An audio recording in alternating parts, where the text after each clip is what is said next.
Olá, amigos! Sejam todos muito bem-vindos ao podcast Papo de Amigo. Esse é um podcast realizado pelo Amigos do Mercado, aqui diretamente dos estúdios da Content Club, tá? Um podcast que tem o oferecimento da Aioros, a Aioros Studios, nossos grandes parceiros aí de tecnologia. Muito obrigado por patrocinarem o Papo de Amigo, e você que eventualmente chegou aqui pela primeira vez, vou te contar mais ou menos o que acontece por aqui, tá? A gente veio aqui conversar e bater um papo sobre a trajetória de vida e de profissão, de profissionais que a gente tanto admira no mercado publicitário, né? Muitas conversas já passaram por aqui e hoje temos um episódio muito especial. Quero agradecer a sua presença aqui e dizer para você o seguinte: já que você está aqui, vem para ficar, se inscreve no nosso canal, né? Ativa aí o sininho do seu Spotify, né? Segue a gente nas redes sociais e veja todos os conteúdos do Amigos do Mercado, não só o nosso podcast, mas enfim, uma série de conteúdos que a gente leva ali nas nossas redes sociais. E se você eventualmente é um profissional de publicidade, siga o Amigos do Mercado, mas também participe dos grupos de WhatsApp. A gente tem 34 grupos de WhatsApp que reúnem profissionais de maneira segmentada. Ali tem uma série de verticais, coisas que tem relacionamento, que tem relação direto aí com o seu trabalho. Então venha participar desta comunidade, saber tudo mais que a gente faz, né? E falando sobre podcast, eu quero agradecer todos que participam e mandam seus comentários. Você que está aí, não basta só ouvir a gente, não. Deixa lá o seu recado, porque eu quero poder te mandar um abraço aqui, né? Entre as pessoas que mandaram recados aí no nosso último episódio, quero mandar um abraço aqui pro Regi Andrade. Regi Andrade, você lançou o seu livro, muito bacana. Muito obrigado aí pela audiência, Regi, a Ana Camargo e o Vitor Araújo. Muito obrigado aí pelo comentário de vocês e por todos que comentaram aí, né, nos nossos episódios. E vou falar de 3 episódios que já passaram por aqui. Como eu disse, né, estamos no episódio número 97, muita conversa boa já rolou, mas vou te lembrar de 3 aqui, ó. Heloísa Lima e Bruno Romano estiveram aqui com, nossa, um episódio muito bacana, recomendo. Episódio número 56 foi da Gabriela Comazeto com a Natália Garcia. Natália Garcia, CMO do Bradesco, foi bem legal, né? Gabi Comazeto, TikTok. E um episódio, você que gosta de rap, você que gosta de esportes, o Fábio Braza já esteve com a gente aqui, vale ver lá. Nossa, isso faz tempo, episódio número 23. Enfim, como eu falei, né, gente, tem 96 para trás. Muitas histórias já passaram por aqui, né? Mas quero, né, agora chamar os protagonistas dessa história aqui, né? Eu venho aqui bater um papo com os nossos amigos, mas é a história deles que vocês vieram aqui ver, né? Vieram ver e ouvir aqui. E eu quero receber aqui com uma salva de palmas um grande amigo que veio de longe para bater esse papo com a gente. Esse papo a gente já vinha conversando sobre ele há um tempo. Então quero receber aqui com palmas para Thiago Biazetto. E aí, Thiagão, tudo bem, meu? Ah, tudo ótimo, cara. Primeiro, brigadíssimo por ter aqui, cara. Fico felizaço, você foi uma das boas amizades que o mercado proporcionou para mim. E é muito bacana, né, ver aí dos últimos tempos que a gente vem se contactando, eu em Curitiba, você aqui. Cara, e hoje a gente tá aqui sentado, trocando uma ideia, e vai ser um prazer, cara. Obrigado mesmo. Puta prazer estar aqui. Pô, e, Thiago, e é muito bacana ver que a distância não atrapalha a nossa recorrência de conversas, né, mesmo? Desde aquele almoço, eu tô tentando lembrar o restaurante que era, aquele primeiro que a gente foi. Cara, não lembro. Como que era, em Curitiba? Foi bom, viu? Foi bom, eu lembro que foi bom. Foi bom. E aí, cara, de lá pra cá, mesmo com essa distância, a gente não fica um longo tempo sem se falar, não, né? Até eu te cutuco às vezes, mando umas notícias, faz bem. Mando umas dicas, né, cara? Eu acho, primeiro é o seguinte, Marquinhos, eu acho que você faz um trabalho fantástico e não tô te agradando, não, porque eu acho que são pouquíssimas as pessoas que eu vi nesses 20 e tantos anos, né, 20 e muitos anos que eu tenho de profissão, que se dedicam ao mercado, né? Eu acho que uma coisa é você se dedicar ao mercado comercialmente, eu acho que é o que nós todos fazemos aqui, e outra coisa, logicamente, você está também empreendendo, de certa maneira, mas você está conectando o mercado e os reconhecimentos que você foi criando, eu acho que são fundamentais, assim, porque você não olha só para quem está em cima, sim, mas também para toda a base, toda a galera que faz o dia a dia. Lógico que tô adiantando aqui como o prêmio que você faz, que sai lá, né, sempre todo ano é publicado. Eu acho isso fantástico e tá todo mundo comentando lá em Curitiba, né? Então, você foi um cara que chegou para ficar. Então, logo depois aí que aconteceu as histórias dos top 100 e tal, Cara, eu não paro de falar de você porque eu tenho que explicar qual é a história da origem dos Amigos de Mercado. Mas o Felipe Zetula, que está lá, que acho que foi um vetor ali, que foi o teu grande contato e que, na verdade, me colocou em contato com vocês. Então, cara, fantástico. Vida longa a você e aos Amigos do Mercado, tá? Pô, Tiago, cara, eu agradeço demais porque é o seguinte, de fato, Amigos do Mercado é uma comunidade. Você, Tiago, eu tava aqui, enquanto você falava, eu tava refletindo. Cara, acho que você participa de todas as formas que se pode participar do Amigos do Mercado, né? Porque como é que você pode apoiar uma iniciativa como essa, né? A primeira delas é a presença. Né, porque a gente se conheceu assim, cara. O Thiago já esteve aqui em eventos que a gente fez em São Paulo, esteve comigo lá em Curitiba, né, indicou profissionais para que fossem os nossos palestrantes lá. Exatamente. Né, patrocinou um dos nossos eventos. O último, né? O último, patrocinou o nosso último encontro, né, de Curitiba. E é o seguinte, né? Você que participa lá dos nossos grupos de WhatsApp e muitas vezes fala para pô, Marquinhos, que sacada essa sua de colocar inteligência artificial para resumir aí o dia. Cara, o Thiago que me deu essa dica. Porque é o seguinte, que participa, patrocina e dá dicas, né? Fala assim, pô, Marquinhos, vai por aqui, vai por ali. Isso é bom, né? Eu acho legal, cara. Eu acho que você tá se dedicando, entendeu? E eu acho que não custa nada a gente pensar em quem tá pensando na gente, cara. É o mercado. Eu vivo do mercado, eu amo o mercado. E eu preciso que as pessoas gostem também do mesmo mercado que eu gosto, não da mesma intensidade, que isso daí é querer demais. Mas quem se dedica, cara, a gente tá sempre olhando. Eu acho que é uma troca, sabe? E eu acho que, assim, o mercado... Logicamente que, como empresário, a gente tá sempre parece que a gente tá sempre um contra o outro. Mas, na verdade, é que não é isso, né? Tem para todo mundo. O mercado, ele não para de crescer. Essa é a minha percepção de mercado, né? Desde quando eu comecei, acho que o mercado cresceu demais. A gente viveu essa explosão do digital e hoje ainda mais não para de mexer. Então o mercado está grande. E o que a gente tinha como vários eventos pontuais, eu acho que você pegou tudo que a gente precisava para conectar as pessoas, adaptou a uma maneira de manter as pessoas conectadas, trocando ideia, se encontrando de tempo em tempo, valorizando, reconhecendo, mas não olhando só para cima, olhando o meio, olhando embaixo. E daí, mas deixa eu contar um pouquinho essa história da dica. É que eu vi, tu participa de um outro grupo e tal, e eu falei, cara, esse negócio, eu vou lá no final do dia, cara, porque não tem como. E daí tem um monte de coisa bacana que acontece, oportunidades que vão aparecendo. Eu falei, cara, isso aqui fazia todo sentido no Amigos do Mercado. Porque para mim seria ótimo também, eu tenho certeza que para um monte de gente. Falei, Marquinhos, dá uma olhada nisso aqui que eu acho que vale a pena. De fato, funcionou, né? Então, cara, a gente tá conectado. E assim, enquanto eu enxergar as pessoas que queiram o bem do mercado, porque a gente vive do mercado, como empreendedor eu vivo do mercado, cara, vai sempre ter meu apoio, cara, sempre ter meu apoio, tanto lá em Curitiba como aqui, como em qualquer lugar. Não, e vale lembrar, hein, essa dica veio num sábado. Foi. Eu tava lá com a minha raquete na mão, jogando meu beach tênis lá. O Thiago mandou uma mensagem, puta, Thiago. Daí ele falou, pô, Marquinhos, pô, desculpa aí. Eu falei, que desculpa o quê, Thiago? A ideia que você me trouxe aqui, que negócio legal e tal. Né? E aí depois a gente avançou. Mas sem apologias ao sábado e domingo, né, cara? Eu sou um cara que usa o meu final de semana. Mas que ideia boa. Eu falei, vou mandar pro Marquinhos, ele vê segunda-feira. Mas não foi. Você também não consegue parar, né, cara? Enfim. Mas não atrapalhou em nada. Tava ali no beach tênis ali, no meu momento do suquinho ali, entre um jogo e outro, tá tudo certo. E, Thiago, é o seguinte, você sabe do carinho que tem com você, do apreço. Só que é o seguinte, esta casa tem regras, mano. Esta casa tem regras, né? Mesmo pros amigos mais queridos aqui, eu tenho uma grande vantagem, Thiago. Cara, 97.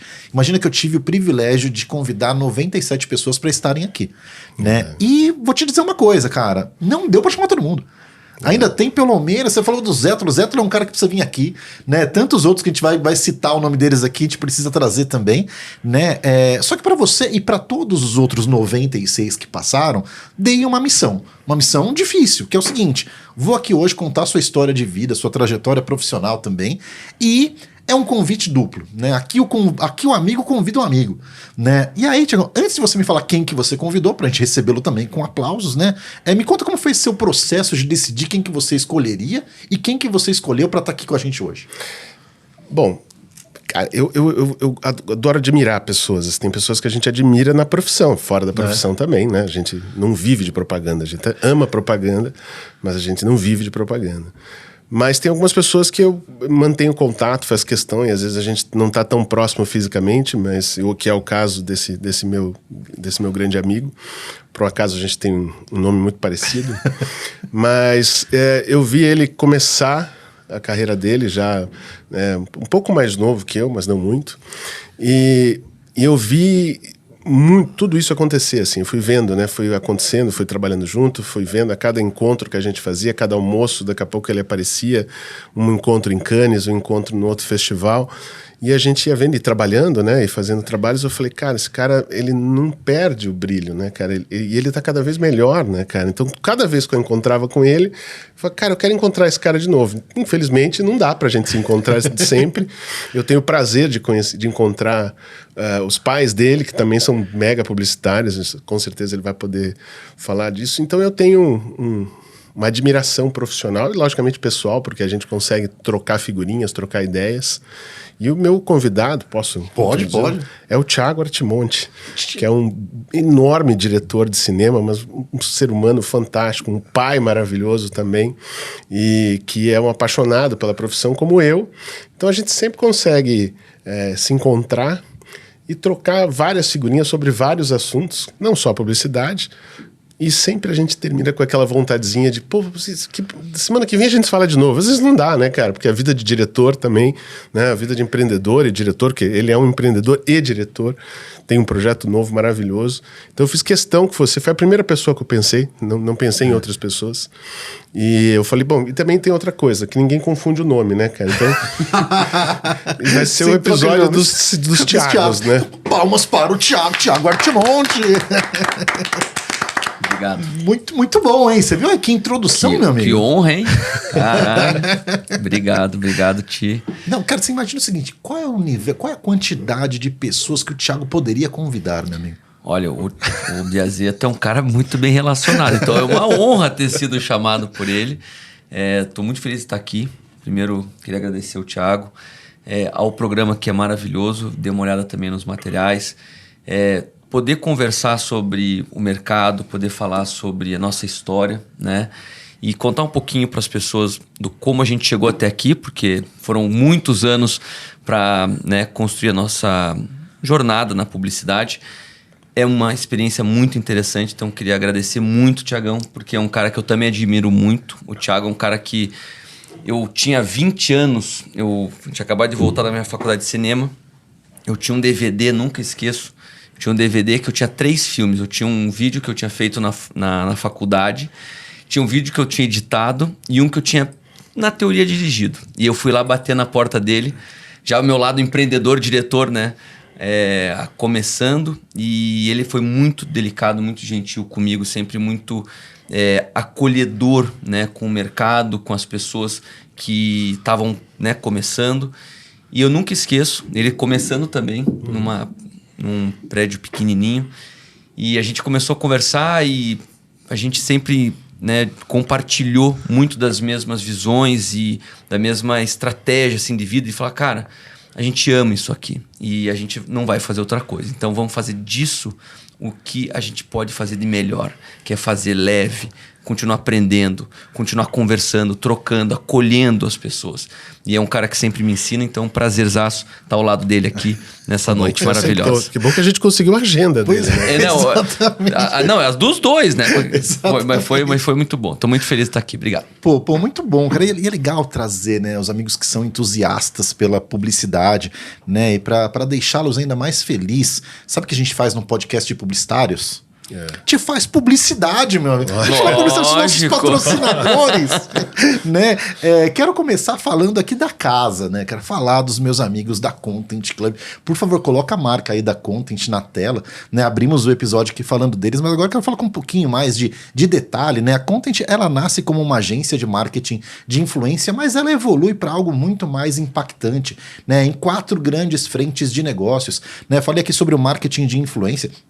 Ela nasce através do marketing de influência e segue fazendo um trabalho incrível com grandes marcas ali, né? Você que é publicitário sabe o quão importante é você associar suas marcas, né? Com com criadores de conteúdo, né? E fazer isso de uma maneira profissional é importante, e você ter uma empresa especializada que pode auxiliar você, a sua agência, a sua marca, né? Enfim, nessas comunicações é muito importante. Então fazer algo estruturado, algo muito bem planejado, né? E muito bem executado é o que a Content faz de melhor. Então batam um papo lá com o time do Ale Visconde, né? Sobre o marketing de influência, que é a frente ali da Content Influencer.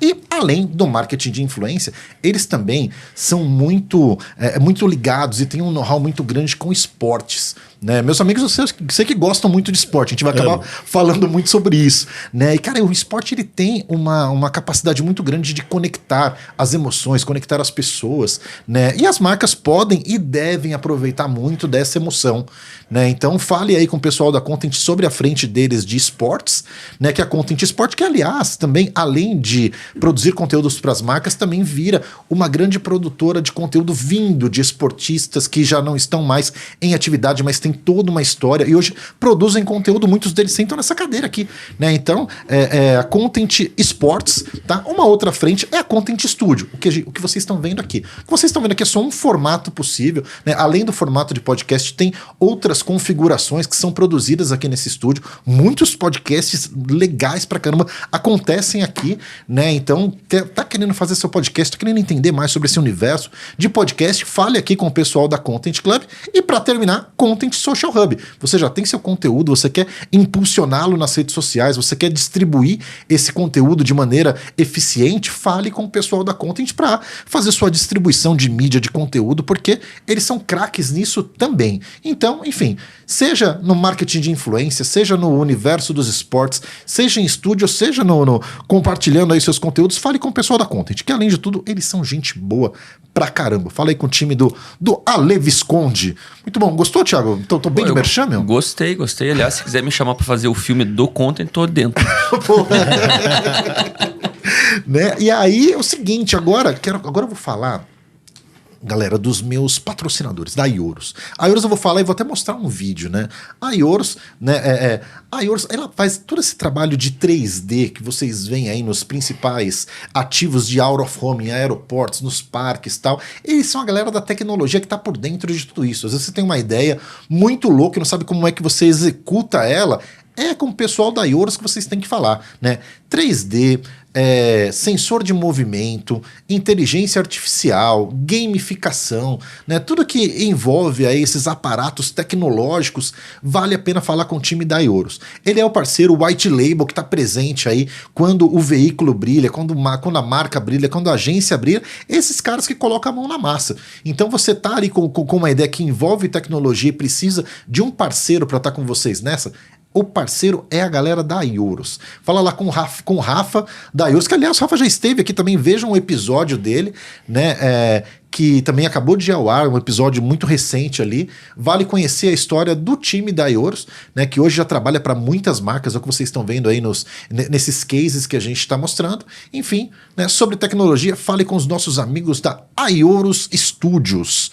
Né? E agora, para finalizar, eu quero falar do Brand 100. Putz, estamos aí a caminho do Brand 100 já. Brand 100, terceira edição no Brasil. Coloca, por favor, o vídeo aí do Brand 100.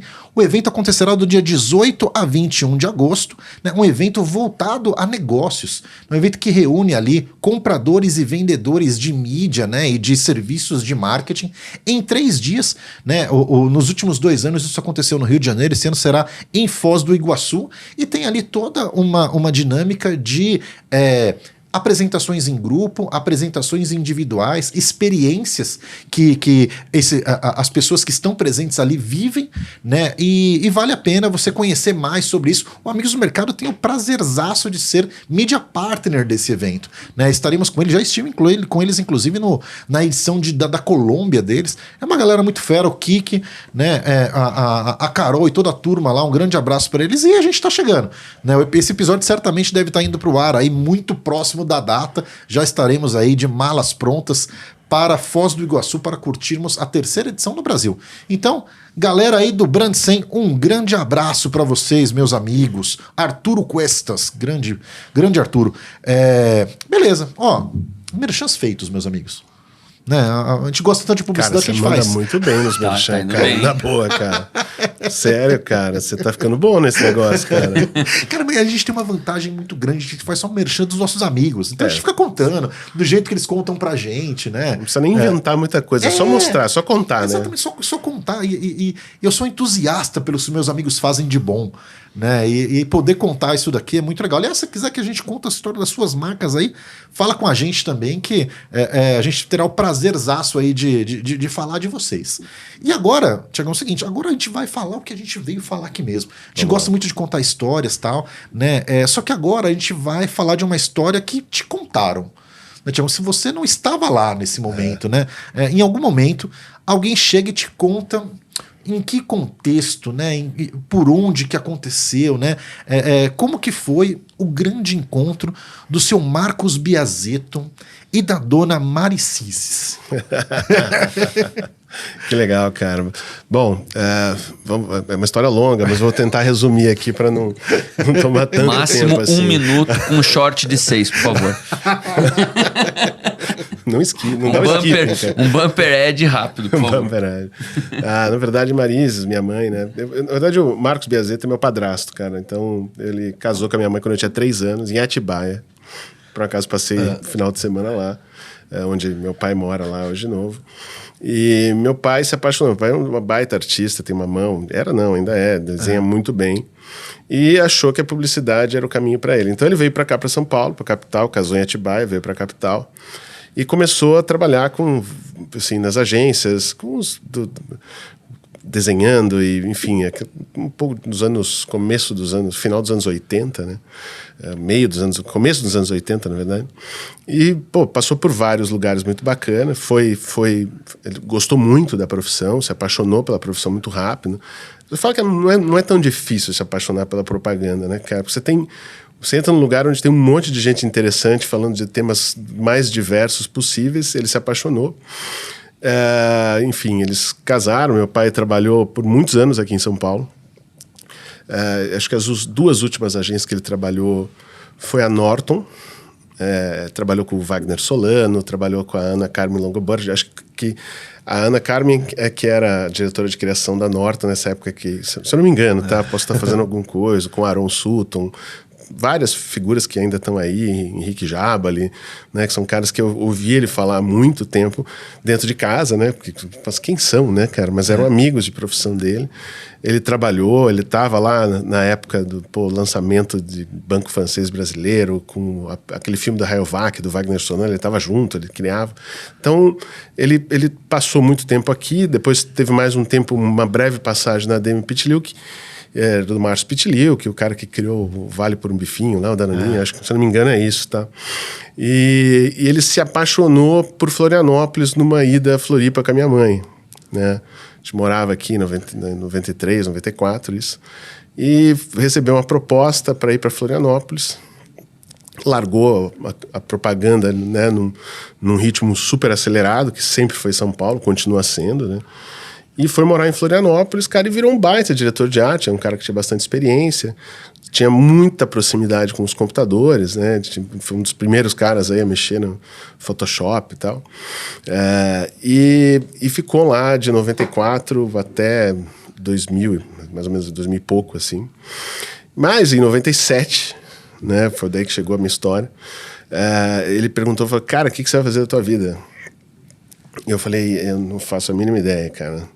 Eu tava morando em Florianópolis, vivendo tudo que um adolescente queria viver, né, cara? Morando perto do mar, curtindo a cidade. Mas a vida, ela começa a cobrar e começa a direcionar, né? Meu pai sempre foi um cara muito preocupado com o trabalho, né? Mas tipo, eu quero dar uns passinhos para trás nessa história. Bom, vamos lá. Né? Porque você vai para Florianópolis com quantos anos? 14. Pô, e você tem irmãos? Eu tenho 2 irmãs. 2 irmãs. Eu pulei uma história grande. Tenho 2 irmãs, Maíra e Mariana, que moram lá até hoje, em Florianópolis, né? Então, na verdade, tem uma história. Logicamente, o Biazetto, ele casou com a minha mãe, né? Quando eu tinha 3 anos, eu fui no casamento do meu pai e da minha mãe. Muito bom. E eles tiveram 2 meninas, que é a Maíra e a Mariana, são minhas irmãs, amo elas de paixão, moram em Florianópolis até hoje e tal. Então a gente teve uma parte dessa vida aqui em São Paulo, capital mesmo. Até hoje meu pai tem casa aqui. E depois uma parte da vida lá em Florianópolis, né? Até que depois a vida muda, né? Se separam, enfim, aquelas coisas normais da vida. Mas teve esse episódio grande. Então, o que eu vivia aqui em São Paulo, para voltar um pouco, eu vivia um pai publicitário que chegava a altas horas, cara, e naquele mercado completamente intenso, né, cara? Que eu não fazia muita ideia de como que era, mas eu achava encantador, né? Porque vira e mexe tinha o lançamento da pasta Tandy, o Crunch, né? Meu pai trabalhava com Nestlé, trabalhava com grandes coisas e vira e mexe tinha um cartaz em casa, tinha alguma coisa muito legal, né, cara? Meu pai Se você olhava, você cara, meu pai que fez isso daí. Cara, era demais, cara, porque... Cara, tinha muito mais coisa. A Tandy, lembra que acho que foi antes da Norton ainda, foi muito antigo. E tinha uma coisa fantástica lá em casa, apesar de eu nunca ter aproveitado tanto quando era pequeno, que tinha um computador na minha casa. Sempre teve um computador na minha casa, né? Não era um computador, né? Era quase um sistema, uma NASA, né, cara? Parece um servidor, com tudo, com scanner, né? Então era um ambiente muito criativo, né? Meu pai é sempre um cara muito conectado com a cultura, com ler, sempre pegava o nosso pé, porque a gente não lia. Qual a diferença de idade de você para suas irmãs? Pra mim é 3 anos. 6, assim, sabe? A minha irmã mais nova que eu, de 3 para 4 anos, depois mais 2 anos, que é a Mariana. Então a gente teve a gente foi muito estimulado criativamente, né? Então isso era muito legal, porque você sempre tinha pintura. Meu pai pintava nessa época, né, cara? Que legal. Cara, tem coisas muito loucas, assim. Eu lembro de uma história, isso quando meu pai estava na Norton, que ele pintou um quadro para um cliente, não me lembrar o nome, mas eu me lembrava até hoje, assim. E com aquele quadro que ele pintou, ele comprou um telefone. Caramba! Comprou uma linha telefônica, cara. Que era um patrimônio, né, naquela época. Né? É o seguinte, né? Ele recebeu pela arte, né, mais do que muitos artistas gigantescos não conseguiram receber em vida. Cara. Ele tinha encomenda, sabe? Cara, que legal. Ele era um cara que ele trabalhava demais, assim, gostava do que fazia, né? Então eu vivia com objetos dentro de casa. Uma vez meu pai, a gente morava no Butantã, e meu pai saía com a minha mãe sábado pra curtir, assim, né? Porque passava a semana inteira. E um dia chegou um moinho. Sabe? Aqueles moinhos antigos, enorme, aquelas coisas enormes. Peças de madeira, um caminhão.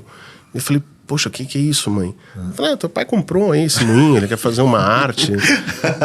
Cara, aquele moinho nunca saiu. Porque eu acho que primeiro que ele nunca conseguiu tirar aquele moinho do chão, cara.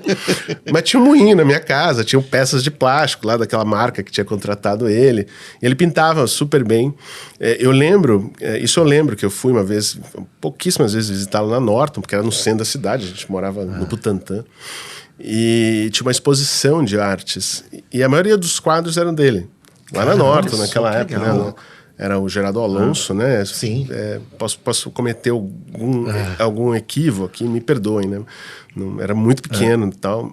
Mas eu sempre fui muito rodeado pela arte, assim, né? Apesar de nunca ter me aprofundado tanto quanto ele, né? Depois de mais adulto, assim, eu comecei a me interessar, porque a publicidade é que me fez interessar pelas coisas, que eram as referências, né? Sim. Então, para você se formar um diretor de arte, você tinha que entender de luz, entender de um monte de coisa, que até hoje você precisa entender, só que, logicamente, as ferramentas facilitaram muito mais qualquer pessoa entrar na profissão. Sim. Mas eu fui sempre muito estimulado e minha casa era uma casa muito, muito legal, com música alta, com ouvia rock, né, cara? Então eu e minhas irmãs, a gente tinha essa vida. Acredito que o Thiago também, né? Porque os pais do Thiago... É engraçado que quando eu for falar, a gente tá meio parecido a história, mas eu vou deixar ele terminar um pouquinho aqui pra eu ver qual parte que eu vou contar agora, né? Thiago, e como que era o Thiaguinho, cara? O cara o Thiago criança, velho. Você era o cara do esporte, da arte, do cara, o CDF? Não, nenhum deles, cara. Nada. Eu nasci em Santos, né, cara? Então eu sou santista, né? E eu cresci em Santos. Até os 10 anos eu morei com a minha avó. Então, por isso que eu falei que é tão complexo. Assim. De lá que é o seu bom gosto pelo futebol. Exatamente. Ultimamente o pessoal tem dito que é o gosto pela sofrência, né? Exatamente. Tá dura a vida, amigo. Eu amo futebol. Amo futebol. Mas eu cresci em Santos. Uma casa muito simples, assim, apesar da minha mãe. Eu morava com meus avós, que é uma vida muito simples, mas cheia de amor, assim, cheia de, né, muito querida, tal, num bairro muito simples. lá no canal 5, né? Quem é santista vai entender que lá é tudo dividido em canal, né? Então eu não era nem um pouco bom nos esportes, eu não era rápido, eu assim, bom o suficiente para passar de ano, né? Mas eu tinha uma coisa muito interessante que eu nunca precisei ser controlado.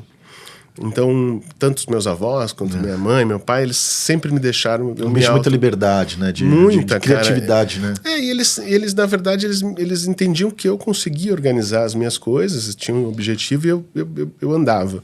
Mas eu era muito imaginativo. Eu lembro que eu falava assim, putz, tem esse moleque, né? Esse formigueiro, a gente morava do lado de 5 campos de futebol. Falei, se a gente botar uma bombinha, vocês imaginam? E se a gente fizesse isso? Vocês imaginam? Eu lembro de um dia, um amigo meu falou assim, cara, toda hora você fala imagina, cara. Falei, coisa mais chata, que imagina, cara. Para esse negócio de imaginar, cara. Tamo aqui, vamos pra praia, joga bola, para. E eu falei, cara, eu acho que tinha alguma coisa aí, né, que eu queria. fui de fato, sim, eu sempre fui um cara muito...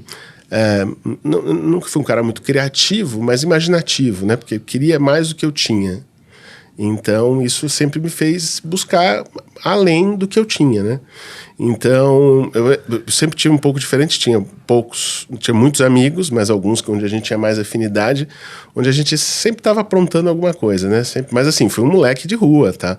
Moleque de rua, de viver sozinho, de muito pequeno, ia pra praia sozinho, e pulava muro, e caía, e tomava tiro de sal pra roubar jaca.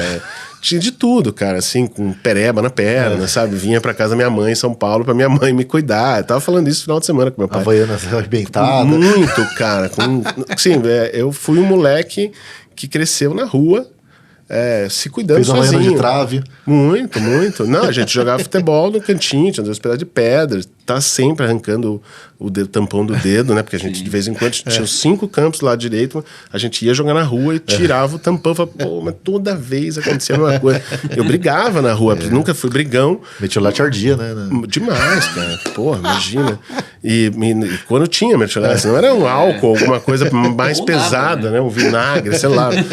Mas eu sempre fui um moleque de rua, assim. Hoje, logicamente, tô muito mais caseiro, né? Mas...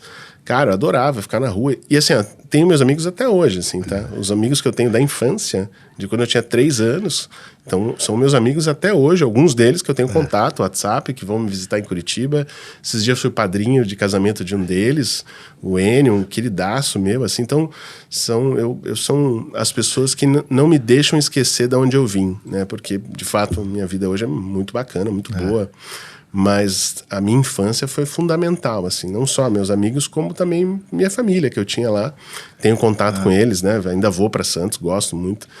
Mas isso eu retomei também um pouco depois de mais velho. Assim. Depois que eu tive meus filhos, comecei a retomar um pouco do que eu tinha perdido, né? Não perdido, mas deixado distante, né? Desconectado um pouco, e eu fui retomando tudo isso.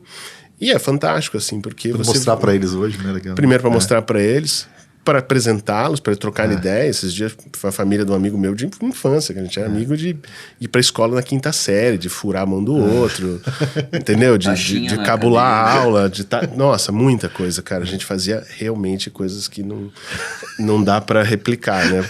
E eu vejo hoje, conversando com meus filhos, cara, a gente era realmente impossível. Sim. Eu não era tão levado, tá? Mas o meio fazia você também ficava, senão... Você tem que sobreviver. É uma questão de sobrevivência, né? Não era uma questão de você gostar ou não. Mas a infância foi muito boa, foi criada na rua, assim, descalço mesmo, cara, com praia. E daí tem uma história interessante, porque eu fiquei vivendo por muito tempo entre a casa dos meus avós e a casa da minha mãe e do Biazeto. Então, vira e mexe, eu tava morando lá, eu tava morando aqui em São Paulo. Cara, eu vim pra cá, daí eu ficava alguns meses aqui, morria de saudade dos meus amigos de Santos, e era dos amigos, assim, porque aí voltava pra Santos. São Paulo já que ela sempre foi muito agitada. Então, pô, já morei em Pinheiro, na de Coutinho, morei em Perdizes, morei no Butantã, que o Butantã foi o único lugar onde eu fiquei 3 anos lá morando com ele. Foi daí quando... Mas outro pegava um cometão, né? Cara, direto, cara. Pô, você imagina, um moleque de 11 anos, eu saía do Butantã, né? E ia até Santos, sozinho. Né? Você pegava um ônibus, ia até o Paraíso, do Paraíso pegava um metrô até o Jabaquara, pegava um ônibus, descia, ia sozinho, cara. Com 11 anos, cara. Minha filha tem 15. Hoje em dia eu jamais deixaria ela fazer isso. Não dá mais, você até dá, né? Mas assim, cara, era outros tempos, né? Mas isso é a coisa mais legal, porque isso realmente eu acho que é uma coisa que eu tenho para mim até hoje, assim, porque eu sempre tive muita confiança das pessoas que me criaram, né? Sejam meus pais, ou os meus avós, meus tios sempre confiaram muito em mim, e eu sempre me autogerenciei, cara. Né? Vira e mexe, pô, não sei o que eu faço, mas eles davam aquela organizada. Não sei se era pela característica da época, mas eu sempre consegui ter muita autonomia no que eu fazia, né? Mas, basicamente é isso aí. Tem muito mais, mas assim, dá pra ir, dá pra ir cutucando. Deixa eu trazer aqui pro Thiago. Cara, o Thiago tem arte no nome, cara. Ele pensa nisso, né? Tá no DNA já. Aí, Thiago, é o seguinte, você também, uma história que te contaram, né? Cara, Dona Gisele conhece o seu Carlos ali, né? Que contexto, né? Onde que isso acontece? Que história que chega até você? Cara, história... Bom, primeiro... Você não estava lá, né? Não estava, infelizmente, mas é engraçado que a minha história com o Biazeto, ela é muito parecida. E talvez seja por isso que a gente é tão amigo e tem uma conexão tão forte, assim. Eu vim realmente de uma família também muito simples, né? A minha mãe e o Deiró, que também é o meu padrasto. Eu chamo ele de paidrasto, né? Porque ele me criou. E a minha profissão vem graças a ele, né? Ele é diretor também, minha mãe é produtora executiva. E eles se conheceram em 86, numa campanha política em Foz do Iguaçu. Caramba! Fazendo filmes juntos, numa campanha em que eles se conheceram em outra cidade. O Deiró, uma pessoa de São Paulo, do interior de São Paulo, de Araras, e ele foi lá, era diretor, também era redator, ele escrevia na época, né? E sempre muito criativo. A minha mãe sempre produtora, muito, né, exigente, cuidador, né? E eles se conheceram e foram para Curitiba. O Deiró não tinha onde ficar, foi lá para casa. E eu morava com a minha mãe. Quando ela estava em Foz do Iguaçu, eu fiquei com a minha avó. Também morei com os meus avós. Eu ficava tanto na casa da minha avó, quanto na casa do meu avô. Então eu ficava naquela coisa de casa para casa. E o Deiró chega em casa e ele quer ficar no nosso apartamento. Só que morava eu e minha mãe num apartamento 2 quartos em Curitiba. E ele fica, passa uma semana, 2. Um dia eu chego para ele, eu falo assim, olha... Tá bom já, você já pode ir embora. Já deu do seu tempo aqui. A nossa casa tá, né, muito cheia, acho que você já pode ir para casa. Ele falou, não, perfeito, pode ficar tranquilo. Só que antes de eu ir embora, eu vou descer com você comprar uma figurinha, que eu vi lá embaixo, uma figurinha de futebol, e vou te mostrar. Nunca mais ele foi embora. E lá ele ficou com as figurinhas e uma pessoa, né, que sempre foi um grande exemplo para mim, diretor, e minha mãe também um grande exemplo. E a história começou ali. Nessa casa a gente morava... E o Deiró já tinha 2 filhos, que é o Tom e a Anitta, que também moravam em São Paulo. E aí fomos morar todos nós num apartamento e uma diarista com 1 filho, em 7 num apartamento de 2 quartos.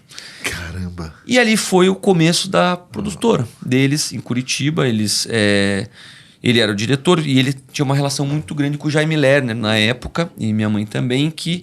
Eles eram os videomakers. Na época, não existia essa palavra, mas eles eram os videomakers do Jaime Lerner, que era governador, um grande arquiteto.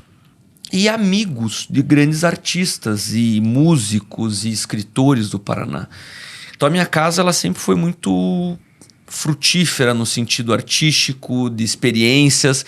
Eu fiz uma apresentação uma vez que eu brincava que eu morei na minha infância numa festa hippie, porque era interessante, assim, eram artistas, pintores, muitas coisas, até um dia que um dos marqueteiros chega em casa de manhã, ele sempre via ele à noite, e eu não sabia o que fazer, meus pais estavam dormindo, porque eles tinham virado à noite trabalhando e tal, ele chega... Eu abro a porta pra ele e falo, cadê seus pais? Ele fala, tá no quarto. Aí eu vou no quarto, chamo meus pais e falo, olha, o Lechinsky tá aí. Aí ele fala, então tá, vai lá, faça alguma coisa, faz uma sala pra ele. Eu olho pra ele 9h30 da manhã e falei, Lechinsky, você quer um whisky? Muito bom. Porque era o que eu via que acontecia, que eles faziam, né? E ali foi meu crescimento foi nesse espaço, né? Então, E um dia eu E que bairro que isso acontece? Isso acontecia em Curitiba, eu sou é. natural de Curitiba, isso acontecia no Alto da 15, um bairro de classe média, né, curitibano. E minha vida cresceu, eu vivi nesse ambiente artístico, né? Até um dia eu não tinha com quem ficar, porque meus pais não tinham grana, não tinha diarista, não tinha uma babá para cuidar de mim. Então eu tinha que ir com eles para os estúdios, eu tinha que ir com eles para as ilhas de edição. Com quantos anos isso aí?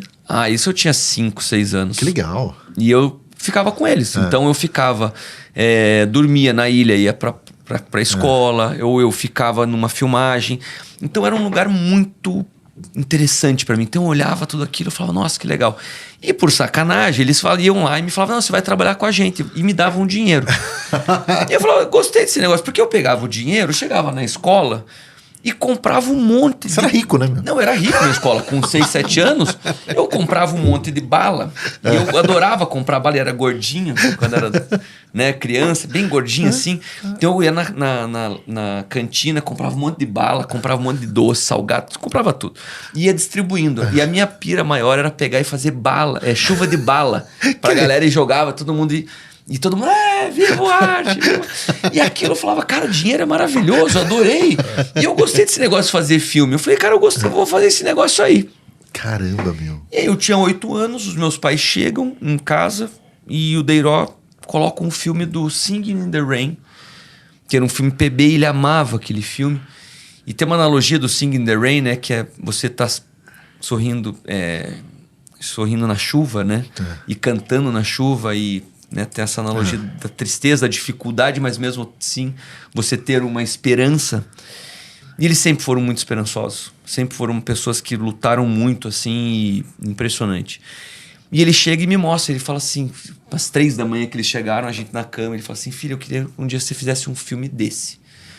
Eu falei, putz, legal, eu também e tal. E eu falei, como que eu faço para fazer um filme desse? Ele falou assim, você vai ter que estudar muito.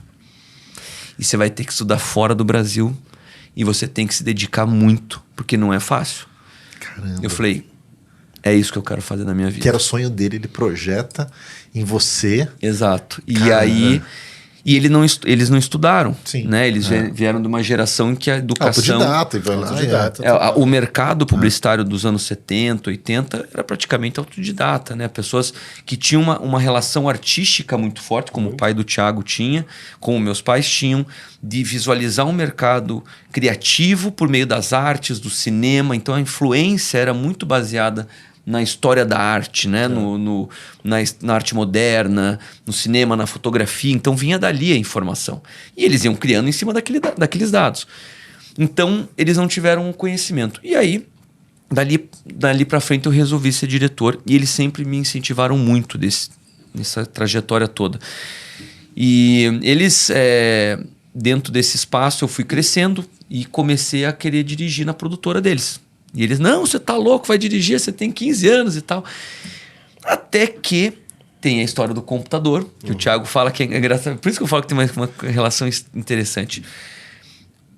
Um dos clientes deles cresce e eles podem comprar a primeira ilha de edição não linear do sul do Brasil, que era um Avid, que era uma máquina de edição gigantesca, Marquinho, que era enorme. E ele ficava no meu quarto, eles não tinham onde pôr a máquina.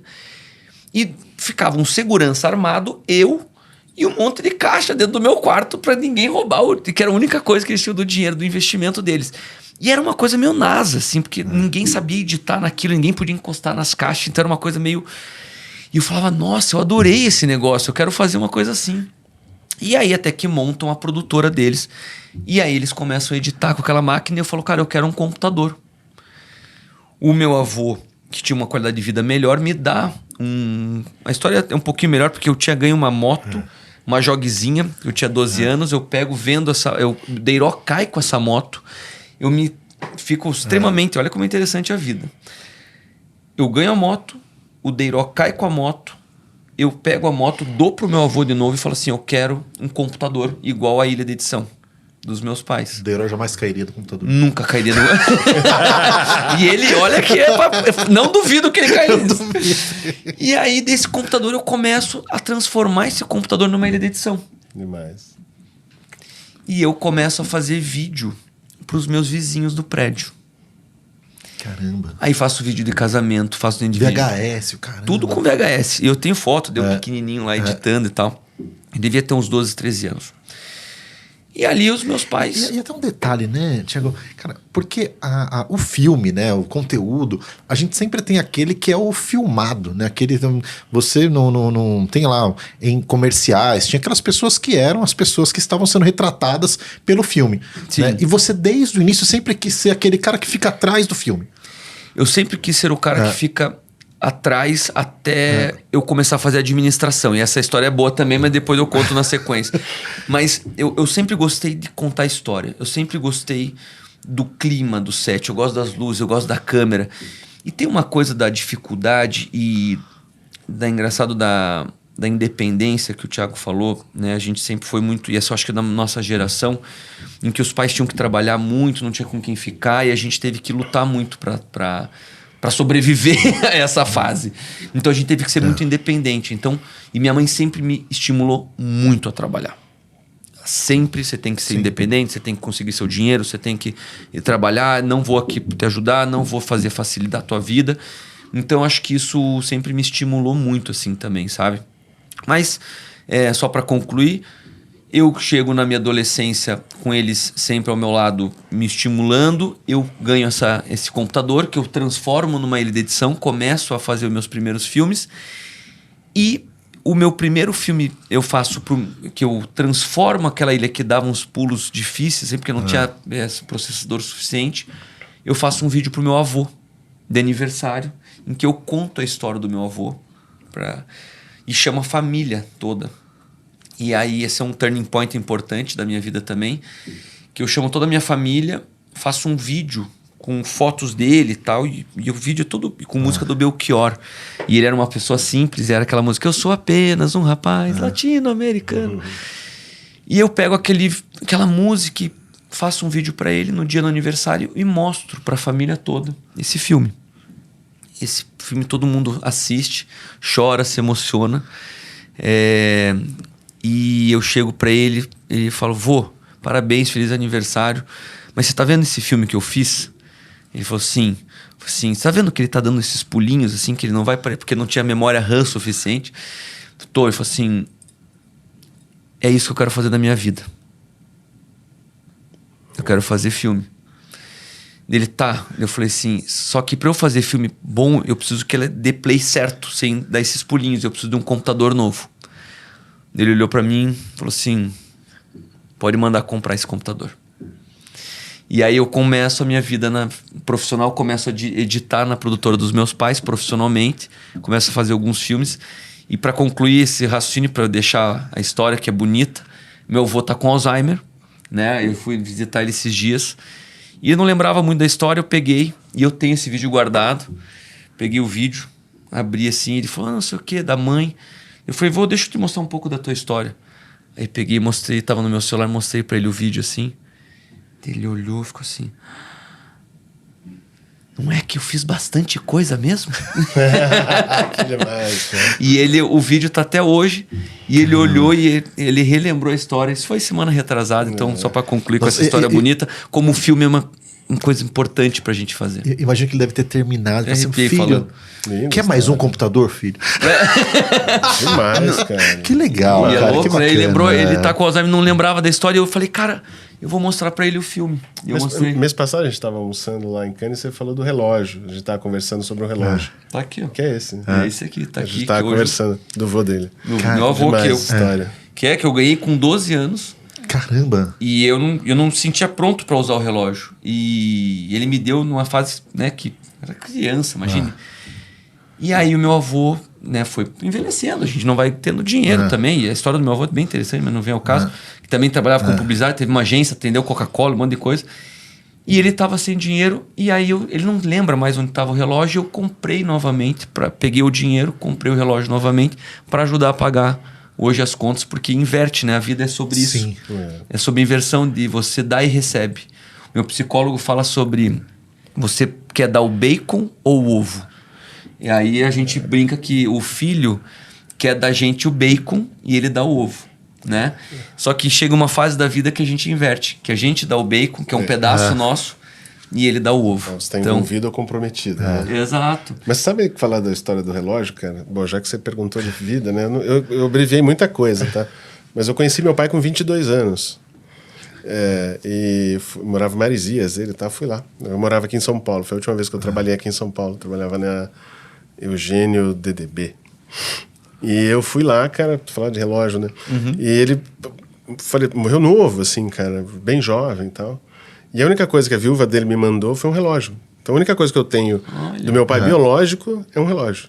Tá guardado lá em Curitiba, lá em casa, cara, mas é a única... Eu tenho 2 troféus de surf, que ele era um surfista de Marizias lá, e um relógio, cara, que é a coisa mais linda, né? Que é uma coisa que era uma coisa italiana, né? De que passa de pai para filha. Tem uma coisa meio... Tem uma... que ela tinha isso, né? Foi bonito. A nossa história assim, é muito parecida em muitas coisas, cara. Legal. E, cara, que história maravilhosa, cara. Né? Da emoção, né? De você falar assim, cara, quando você vê o impacto do trabalho para quem assiste, né? Fala assim, cara, como que as pessoas podem se emocionar, né? Como pode ser algo que dura por uma vida inteira. E só um ponto importante que eu queria trazer é como é importante os familiares estimularem o sonho dos seus. Isso é a coisa mais importante, porque se hoje eu estou onde eu estou, se hoje o Thiago está onde está, é porque teve gente que nos apoiou. Né? E se hoje eu trabalho com um filme e hoje eu faço filme, que ele não entendeu, eu falei, o que você está fazendo em São Paulo? Eu falei, eu vou fazer um filme. Ele, fazer um filme? Ele não lembra, né? É uma coisa tão aleatória. Você fala, o que você vive? Eu falo, eu faço filme. O cara fala, pô, mas filme? É um sonho estranho, assim, né? Mas ele acreditou naquele sonho. Ele investiu naquele sonho. E hoje, se eu posso ajudá-lo na clínica que ele está, é porque ele me ajudou um dia a poder hoje trabalhar com o que eu amo. E pagar para ele estar num lugar seguro. E é sobre isso. No fundo, cara, nosso trabalho é sobre isso. As artes, o trabalho, a publicidade, fazer aquilo que... É sobre cuidar dos seus, é sobre dar educação para os seus filhos, é sobre você poder ter uma casa mais confortável, é sobre você poder ajudar os seus familiares. É sobre isso. Esse ego maluco da publicidade que todo mundo... Cara, no fundo, é sobre você fazer... um cantinho confortável, você poder realizar seus sonhos, sobre você sonhar e realizar e olhar aquilo como uma coisa que te pertence. Eu lembro do sonho do Thiago, eu conheço o Biazzetto há 20 e poucos anos. De profissão, eu trabalho há 22 como diretor e eu fui bater na porta dele. Ele tinha um sonho. E ele foi atrás desse sonho dele. E hoje ele é uma das agências mais importantes do estado, e se não do sul do Brasil, que com certeza porque ele tinha um sonho. E teve gente que apoiou, que estava do lado dele, a esposa dele, por sinal, que eu sei, é uma mulher extremamente dedicada a ele, à empresa, porque ela acredita no sonho dele. E é sobre isso. O segundo é um publicitário que está lá desde o início. O segundo trabalha há 21 anos comigo. 21 anos. Diretor de criação, ele entrou estagiário. Entrou estagiário, eu lembro do segundo. E ele comprou esse sonho também. Então é sobre isso. Eu acho que... bom, sei lá, vou ficar falando muito tempo. É sobre gostar de gente, né? A gente gosta de gente, né? Publicidade é uma profissão para quem gosta de gente, cara. Para quem gosta de se relacionar com pessoas. Não, Thiago, você vê, a minha alegria está aqui, né? Poder contar essa história. Geralmente eu apresento com o Luciano, essa é a hora que o Luciano chora, tá? O Luciano, se estivesse aqui, estava chorando. Hoje ele está assistindo em casa, está chorando em casa, eu aposto que ele está chorando em casa. Que é demais, cara. Que é muito bacana poder, né, conhecer essas histórias, né? Tiagão, agora eu quero trazer para o seu lado aqui, que é o seguinte: existe um momento, um marco, né? Eu já vi que o Thiago começou muito cedo nessa história, né? Mas queria saber de você, cara, quando é que a vida profissional chega para você? Alguém chega assim, ô bonitão, cara, agora não é só surfar, não, você vai ter que trabalhar. Cara, chegou, morava em Florianópolis, né? Em 94, a gente se mudou para Floripa em 94, no meio da Copa do Mundo, cara, para morar na beira-mar de Florianópolis. Então, nunca tinha andado de avião, para você ter uma ideia. Nos mudamos para Florianópolis, do Butantã para Florianópolis, na beira-mar. E eu ia levar charuto pro meu pai na agência, que era na mesma rua, assim. Eu ia lá, falava, teu pai pediu um charuto, eu andava, não tinha nada pra fazer, já estudava de manhã e tal. Ia levar um charuto, entrava naquela agência maravilhosa. A gente trabalhava na Exa na época, do César Struver. Um cara que teve uma agência muito grande lá no Sul, não sei como é que é hoje profissionalmente tá. E eu achava aquilo o máximo, né? Mas não podia ficar lá, às vezes dava uma meia horinha ali, e eles estavam lá curtindo o dia a dia. Alguns anos se passaram, e um dia exatamente do nada, meu pai falou assim, isso era uma sexta-noite. Falou, cara, o que você vai fazer da vida? Tinha 16 para 17 anos. O que você vai fazer? Eu falei, cara, sinceramente, não sei. Não sei o que eu vou fazer. Ele falou, mas você nunca pensou em fazer design, mexer com propaganda? Eu falei, cara, eu sempre pensei, mas eu nunca tinha me aproximado, né? Até por uma questão de achar que era muito complexo, né? Você precisava ser um artista. E, de fato, as referências... Quer dizer, ele é artista e é super desenvolvido, né, cara? Assim, cara, quem sou eu para querer fazer isso aí? Exatamente, né, cara? Acho que ele fez... Não sei se foi SPM ou Belas Artes aqui. E ele falou, então nós vamos começar amanhã. No sábado de manhã, ele pegou o carro, a gente foi no centro de Florianópolis, entramos na livraria que tinha na Praça Central, comprou um livro de Corel. Corel Draw. Esse é pra o cara nunca entrar na profissão mesmo. O cara, Corel Draw é sacanagem. Não, e não era... Ele aprendeu Excel, né? Porra!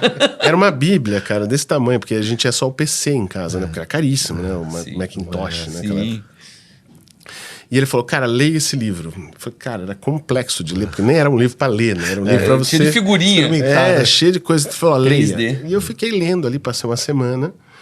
Passou uma semana, ele falou, pai, li tudo, mas não sei mais o que ler. Eu anotava as coisas, mostrava para ele que diariamente eu estava empenhado naquilo ali.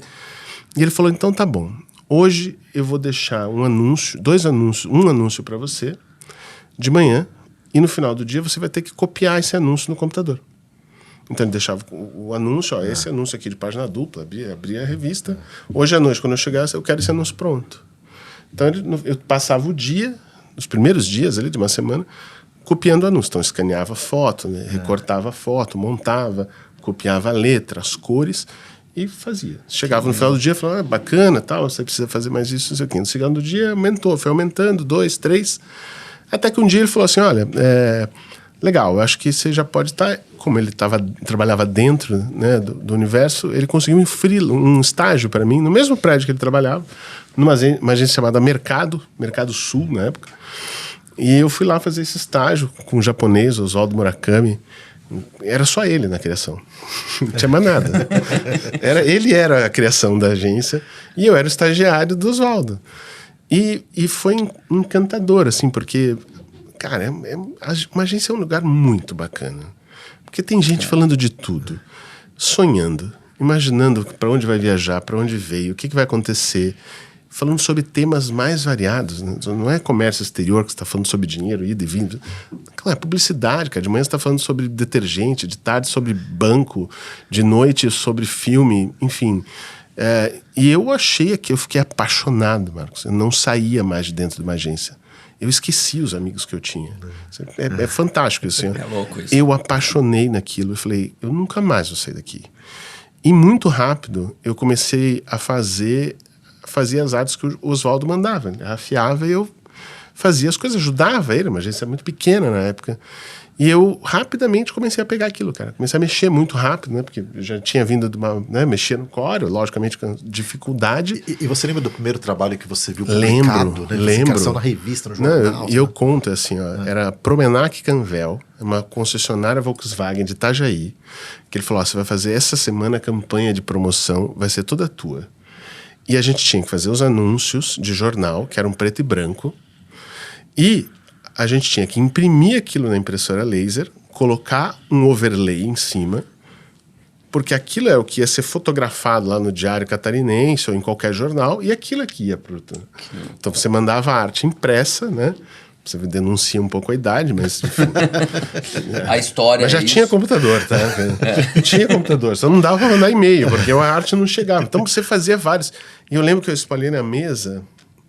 E eu liguei pro meu pai, né? Porque não podia, mas liguei pro meu pai que ficava no prédio da frente. Falei, pai, hoje você podia vir aqui, cara. Porque aqui ele confere. É rapidinho, cara. O que foi? E quando ele chegou, cara, tinham vários, sei lá, uns 7, 8. todos montadinhos na prancha, preto e branco. Daí que você faz, tinha um monte de detalhes assim, que você via para encaixar as coisas com overlay. Eu falei, o que é isso? Aí o japonês, que é o Oswaldão, diretor de arte, um querido. Aí eu falei, pai, essas campanhas todas foi eu que fiz. Ele falou, mas foi o Oswaldo que fez. Eu falei, não, essa foi eu que fiz mesmo, cara. Eu que fiz, logicamente, com referência, buscando, né, um pouco parecido com... Mas foi tudo eu que comecei, fiz, finalizei, foi aprovado, e agora todas essas artes, cara, tava esperando. Eu lembro da menina da mídia falando... Esperando. Eu preciso levar. Senão vai ficar só vai aqui. ficar feio. Vocês vão chorar em cima desse Vocês vão overlay aí, receber cara. isso aqui. Então eu lembro perfeitamente, é o primeiro trabalho que eu fiz, lembro tudo e acho isso fantástico. Lembro a primeira sensação de ganhar dinheiro, sabe, de ganhar. Lembro, tinha tido uns bicos assim, mas eu tinha um salário, né, como estagiário ali, e fiquei ali 3 meses e amei a profissão.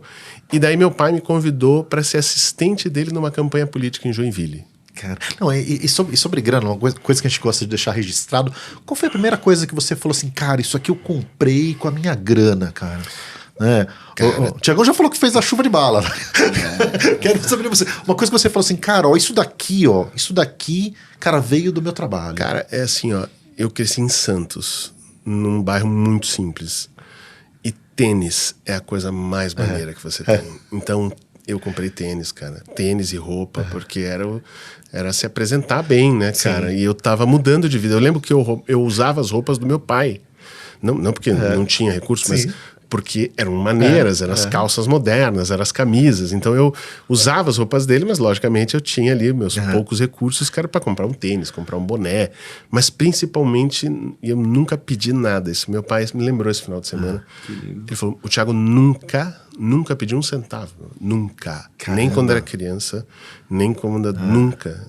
Não que eu me orgulhe disso, acho que nada demais aconteceu, mas era a maneira como... Então, quando eu comecei a ganhar dinheiro, cara, aquilo me deu uma liberdade de poder fazer o que eu queria, né? E, pô, eu vou comer fora, eu vou sair, eu vou pro carnaval, mas principalmente comprar tênis, cara. Tênis, e tênis é um ícone, tá? Tiago, é o seguinte, a primeira coisa que eu comprei foi um Nike, que se eu for converter para dinheiros de hoje, né, se o salário era 100, eu paguei 240 no Nike, seria 2 salários e meio hoje. Eu não tenho hoje coragem de comprar um tênis que custa 2 salários e meio. Não, eu comprei. E daí 3 meses eu fui para essa campanha política, cara, meu pai me levou, porque ele foi muito bacana comigo, mas eu aprendi demais, cara, e ele lembrou que um dia eu trabalhei tanto, eu era assistente de arte dele, eu trabalhei tanto, que eu desmaiei. Nossa. De cansaço. Dormi, né, cara? Dormi, né? Eu apaguei, falei, Thiago, cadê o Thiago? Olha na baia, o Thiago... moleque, acabou, tá cansado, né, cara? Mas foi um aprendizado gigantesco. Então, meu pai foi muito generoso comigo profissionalmente, né? E, logicamente, entre outras coisas. E depois, vim aqui em São Paulo, fiz um estágio rápido na Stalimir. Mas achei São Paulo grande demais, cara. Achei ele sozinho, não era pra mim, assim. Eu falei, não. E nesse meio tempo você se forma em publicidade? Como é que é? Nunca me formei, cara. Nunca me formei. Eu entrei muito cedo na propaganda. E já foi fazendo, aprendeu fazendo. E aprendi fazendo. Daí eu terminei o 2º grau, na época era 2º grau, né? Não era o médio. E eu nunca entrei na universidade e eu nunca saí de uma agência. Na verdade, não deu... Não é que não deu tempo. Sim. Nunca me encantei e eu me apaixonei, cara. Eu ficava horas e horas. Eu saía 11, meia-noite, 1h da manhã. Quando tinha trabalho para vir à noite, quando eu era jovem, eu achava aquilo o máximo, entendeu? Mas eu lembro o primeiro grande salário para a época que eu ganhei. Eu comprei uma scooter, cara. Eu fui na... Eu também. Mais um alinhamento aqui. Eu fui naquela loja que era... que até hoje tem, que é do Rio Grande do Sul, uma loja azul. E eu entrei lá e falei, moça, quanto é que custa essa scooter aí? Eu falei, sei lá, R$2.000. Eu falei, eu vou comprar. Dá essa aí pra mim. E eu comprei. E ela falou, como é que você vai levar? Eu falei, nossa, eu não sei andar. Juro por Deus, cara, eu não sei andar. Eu falei, pai, você vai ter que buscar essa. Eu falei, não vou, porque eu também não posso andar. Eu falei, então manda entregar lá em casa. E ele pôs na sala, assim, tipo aqueles caras que põem um Mustang na sala, ele colocou a scooter no meio. Você falou, vou chamar o Deiró pra dar um Deiró? Não. Esse não. Mas eu tinha uma scooter, cara, com 18 anos. 18 anos, cara, tinha uma scooter vermelha, linda, morando na beira... em Coqueiros, em Floripa. Que é uma casa que tinha muita scooter. Depois eu vou contar uma história da tudo scooter. maravilhoso. Não, isso, né? Se apresentando como publicitário, era o terror. Cara, era tudo, era o pack perfeito, né, cara? Era o pack perfeito, pack arrogante. Computador em casa ainda. Com computador em casa? E um pai maneiro, né? E um pai maneiro. Minha mãe também. Os dois eram muito jeito e finíssimas, assim. E no final, e as suas irmãs foram trabalhar com o quê? A minha irmã do meio é arquiteta. E a minha irmã mais nova trabalha com empréstimo, né? Ela trabalha em casa, curte. Hoje tem uma casa lá no Campeche, mas hoje já tá mais no meio do mato, lá ela e o marido dela curtindo a vida, que são Ricos. duas figuraças. Nada, cara. Ricos de plantão. Nada, elas optaram por ter. Minha irmã do meio é uma arquiteta, trabalha hoje muito mais no lado comercial da arquitetura, assim. Mas ela fez por muito tempo. Minha irmã subiu muito a favela para fazer aqueles trabalhos, né? Ela não virou uma arquiteta de construção, mas virou uma arquiteta de como é que chama? Tira as médias, coisas, sabe? Faz aqueles planos arquitetônicos para a cidade. E são duas pessoas. Mas a minha irmã mais nova até tentou entrar na publicidade, mas não engatou, assim, não curtiu tanto quanto eu. Mas em Floripa foi o máximo. Foi uma história muito bacana, muito legal. Deixa eu trazer pro lado do Artmont aqui. Artmont é o seguinte, tem lá o vídeo do seu avô, né? O seu primeiro sucesso dentro de casa. Sim. E qual foi o seu primeiro sucesso fora? Primeira vez que você viu um filme seu, falou assim, cara... eu que fiz. Essa história é boa também. Eu só quero falar da scooter, porque a scooter é boa, essa história da scooter, porque na época tinham lançado aquelas scooters de 50 cilindradas, que chamava Jog. Lembra? Era essa? Essa mesmo. Então, essa era a Jog que eu tinha ganho quando eu tinha 12, que daí o Deiró caiu, que daí eu troquei pelo computador, deu tudo certo. Só que daí eu ganhei o computador, e aí o que aconteceu? Eu fui começar a trabalhar com a minha mãe e com meu pai, na produtora. Um dia ela tem um projeto de 369 filmes. 399, que era o número de municípios do estado do Paraná. E ela me dá R$ 1.500 para editar todos aqueles filmes, que era um valor, obviamente, ínfimo, né? Quase exploração infantil. Quase uma exploração. Mas era um dinheirão na época, porque eu falei, pô, o que eu vou fazer? E ela sabia, eu comecei a namorar na época. Sim. E aí eu queria o quê de novo? A motoca. A motoca. Lógico. Já tem um computador, já tem um computador, já consegui uma grana. Cheguei um dia, eu falei, me devolve a motoca. Ele falou, eu não vou te devolver motoca nenhuma, você vai comprar de mim a motoca. Eu falei, pô, você quer que eu compre a minha própria motoca? Ele falou, claro. Certo. E ele assim, ó, com a minha mãe, fui lá, falei, quanto custa a motoca? Ele, 2.000. Falei, pago 1.000. Daí ele falou, beleza, então, milão. Aí ele já tava mal morando com a minha mãe e eu queria uma câmera. Fui lá com o dinheiro que eu comprei, dos 399 filmes, que eu fiquei um ano editando, obviamente. Eu comprei de novo a minha joguezinha e a câmera que eu queria. E o dinheiro não sai de casa. Exato, e ali a gente fica girando dinheiro. Mas só pra falar dessa história, porque é interessante, eu termino o ensino médio de forma, né, como todo bom maluquinho que gosta de filme há uns 15 anos, né? E minha mãe fala assim, eu falei assim, você lembra daquele sonho que eu tinha de ser diretor? Então, pode começar a guardar dinheiro, isso eu tava novinho. E eu vou e me mudo pro Canadá. Caramba. Aos 18, termino o 2º grau e vou pro Canadá fazer cinema. Fico 2 anos no Canadá fazendo cinema e volto pro Brasil, e aí falei, queria ser diretor, meus pais falaram que não, mas eu vou virar editor na produtora dos meus pais, oficialmente. E começo a fazer algumas coisas.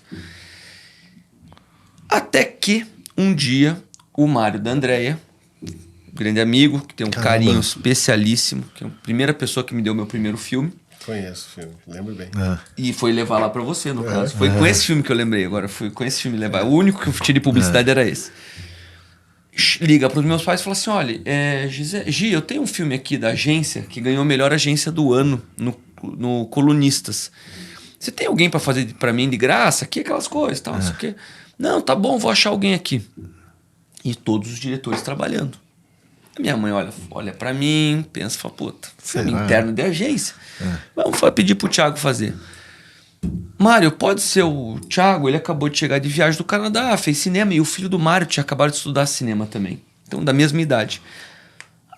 Ele falou, pô, pode ser sim. E eu vou lá e faço o filme do Prêmio Colunistas pra JWT, que tinha acabado de ganhar a agência do ano em Curitiba.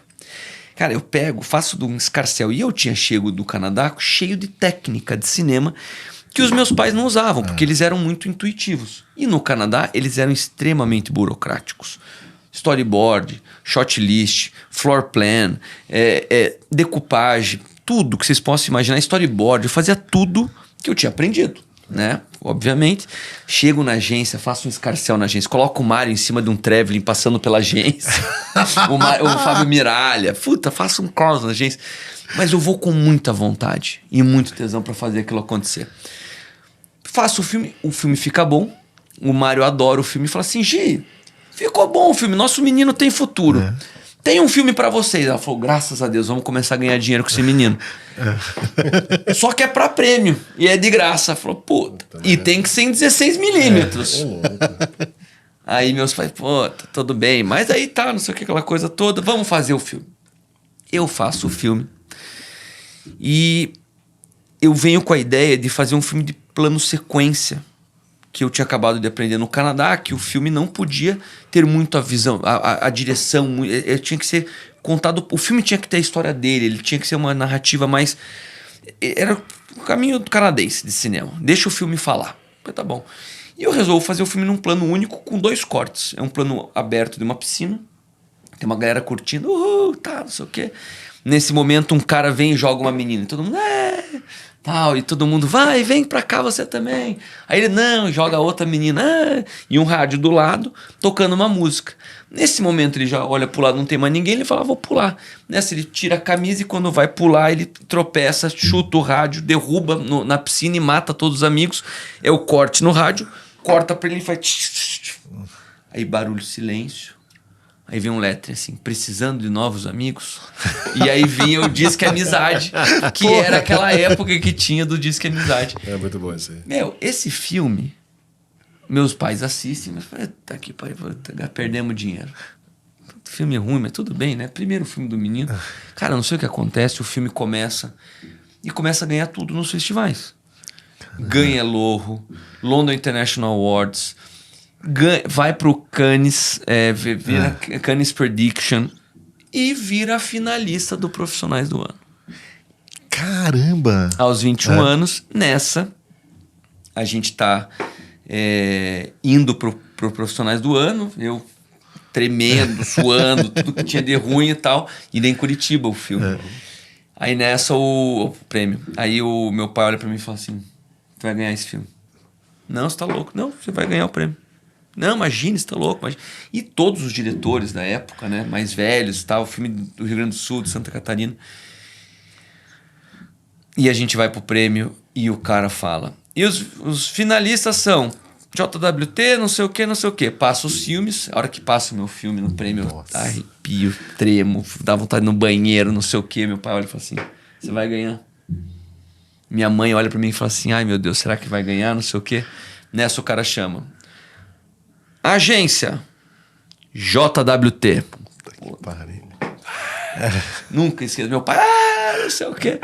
E ali começa. Esse é o meu primeiro filme. É o filme que me coloca no mercado e foi o filme que eu usei pra bater na porta do Thiago pra me dar o meu primeiro filme dele. Eu lembro de quando você foi lá. Eu lembro, a gente já trabalhava com a Deiró, já, né? A gente sempre trabalhou com a Deiró. A Gi sempre foi uma grande parceira, viabilizava tudo. Né? E nessa época que o Thiago foi visitar a gente, o meu ex-sócio que brincava que a gente tinha uma agência que ela não tinha uma recepção, ela tinha uma decepção. Era muito pequeno, cara, e não era um lugar tão legal, mas, cara, a gente tava lá, cheio de vontade, nasceu lá, né? Sim. E foi quando você foi visitar, eu falei, não, vamos trabalhar. E fizemos muita coisa, muita coisa. Campanhas de... Cara, a gente chegou a dias que naquela época a gente fazia tipo 7 filmes num dia, que não era normal, né? Porque lembra? Sim, filmes de promoção com o Heriberto Leão. Sim. 7 filmes num dia, cara. E era uma logística, assim, tinha uma baita programação para você conseguir. E com qualidade. né? Porque a gente queria fazer Sim. tudo bem feito.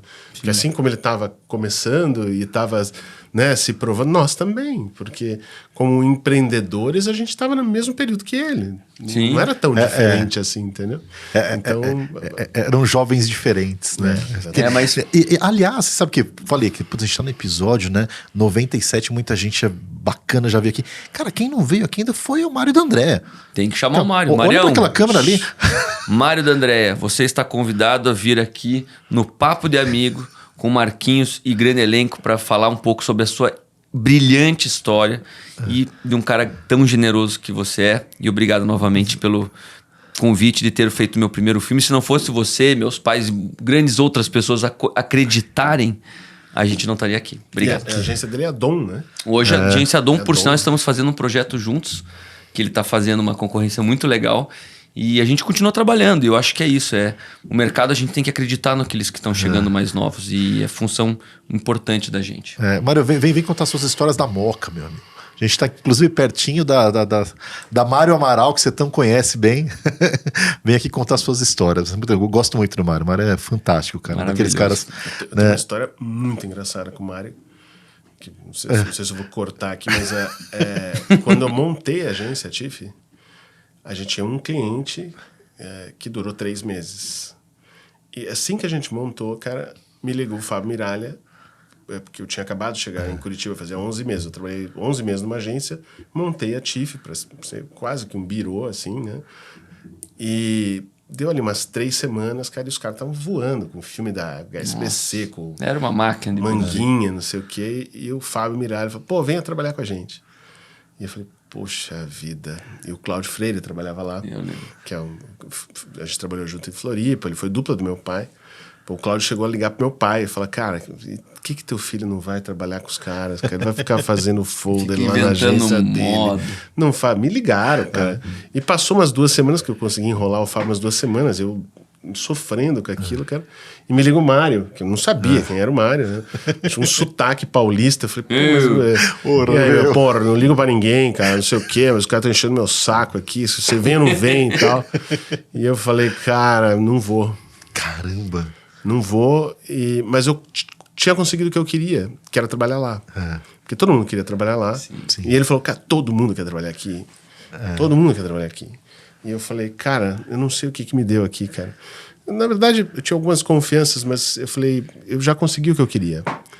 Que era vocês me chamarem para trabalhar aí.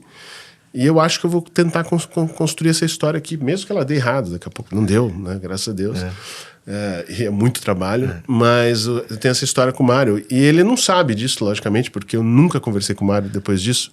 Já passei por ele várias vezes, não somos amigos, não por falta de admiração que eu tenho pela carreira dele, né? Pela história que ele construiu lá, construiu aqui. Mas eu tenho essa história. Esse dia que ele me ligou, cara, foi o dia mais terrível da minha vida, profissionalmente falando, cara, porque eu falei, cara, você vai ficar. Eu não tinha cliente, cara. O cliente tinha parado de pagar, eu não tinha cliente, tinha um sócio, um birô, né, uma salinha, e eu falei que tinha, lembra da decepção? A gente tinha uma recepção chamada decepção. E o Mário ligou, eu falei, e aí, você vem ou não vem, cara? E foi a decisão mais difícil, mas hoje, olhando, foi a melhor decisão que eu tomei. Né? Foi mesmo? Cara, Eu lembro de muita gente me ligar. Meu pai me ligou e falou, cara, você é louco, cara. Os caras estão voando, fazendo todos os filmes, não sei o quê, estão ganhando todos os prêmios. Eu falei, eu sei, cara. Mas eu não sei, alguma coisa me diz que eu tenho que ficar aqui, cara. Eu acho que eu tenho que construir essa história aqui. E era louco, porque apesar de eu ter passado por bons lugares, eu nunca tinha sido um gestor, né? Sim.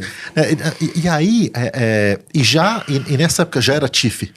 Já era TIFF, já nasceu TIFF. E qual que é a origem do nome TIFF? Né? Essa é uma coisa mais engraçada que tem, cara. Porque a TIFF nasceu de uma oportunidade. Né? Eu trabalhava numa agência chamada Get Propaganda, hoje já é um outro nome, né? De um publicitário, do Hernani Buchmann, que foi um grande publicitário, foi o sócio, foi o cara que fundou, um dos fundadores da Esclan, um dos fundadores da Master. O Hernani foi o sócio dessas agências todas e fundou a Get também. E eu fiquei 10 meses na agência dele, fazendo um freela, com um grande amigo meu, que era o João Marcon, que era meu vizinho de Lisboa, porque eu trabalhei 2 anos em Lisboa antes de voltar para o Brasil. E E ele falou, venha fazer um freela aqui. E eu fiquei 10 meses lá, e o Hernani me convidou para ir tocar um outro negócio dele. E estava numa história, numa viagem, estava voltando da praia com o meu, nem sogro era ainda, né, pai da minha namorada, que hoje é minha mulher até hoje. E eu contei essa história para eles. E ele falou, cara, em vez de você trabalhar com ele, por que você não trabalha para ele? Então, o que ele quer te pagar? Ele falou, ele ofereceu tanto. Eu falei, então pega esse dinheiro que ele vai te pagar, abre o teu CNPJ e presta serviço para ele. Aí você pode prestar serviço para os outros. Uhum. Eu falei, mas isso tipo, montar a minha empresa? E ele falou, eu falei, mas não tem dinheiro. Eu falei, não, ele tá te pagando, ele tá te dando dinheiro. Você vai facilitar para ele. Eu falei, cara, sério que dá? Ele falou, dá. Eu cheguei em Curitiba, isso domingo à noite, liguei para um cara que eu tinha acabado de conhecer dias antes, através de um português que tinha ido lá para Curitiba. E fui jantar na casa do Nuno Pape, que é um fotógrafo muito bom. E eu liguei pro Fábio e falei, Fábio, eu vou montar uma agência essa semana. É assim mesmo. Você quer ser meu sócio? Cara? Juro por Deus, cara. E ele falou, por que não? E ele com um bebê em casa, tinha acabado de sair desse clã. Ele falou, então vamos se reunir amanhã. Almoçamos no Subway. Tinha a história do Nizam, do McDonald's. O McDonald's era caro, cara. A gente foi no Subway, cara, fizemos uma primeira reunião, desenhamos uma história ali, um papelzinho. Eu fui lá e falei, Hernani, essa é a minha proposta. Você quer que a gente trabalhe para você? Ele falou, pra já. Emprestou a sala, emprestou os computadores, emprestou as mesas, cara. E 5 dias depois a gente estava prestando serviço para ele. O único problema é que esse cliente só durou 3 meses. A gente continuou prestando serviço por mais 2 meses. E depois a gente comprou todo esse maquinário dele como serviço, né? Porque ele, né? Enfim. Mas, voltando à origem do nome, o meu ex-sócio se chamava Fábio. E eu, Thiago. E tinha um formato na época que existe ainda, que é o TIFF, né? Hoje em dia não se usa ponto tanto, TIFF, né? Ponto TIFF. Ponto TIFF, né? E a mulher dele, a mulher dele na época falou assim, cara, por que vocês não chamam TIFF? É de Thiago e Fábio. Melhor que o JPEG. Mas não é ele. Eu falei, isso, mas é uma agência de publicidade. Qual é o problema? TIFF é novo. Ele falou, pensa bem, e era cara. Um arquivo novo. Era um arquivo novo, Sim. era pesado, né? Sim, Era, qualidade. De qualidade. De respeito. Sim, era um arquivo de respeito. Porque era de qualidade. Mas no TIFF, essa porra, o cara tá falando sério. Não, JPEG todo mundo tinha. Sim. Freehand e tal. Eu falei, não, era o TIFF. E a gente chamou de TIFF. E até hoje as pessoas escrevem TIFF com 2 Fs. E eu lembro dela falar assim, para o resto da vida vão errar o nome da empresa de vocês. E tá tudo bem. E até hoje chama TIFF, cara. O Fábio saiu com 15 anos, em 2019. Mas a origem do nome TIFF é de Thiago e Fábio. Quando o Fábio saiu, a minha mulher jura que é Thiago e Fernanda.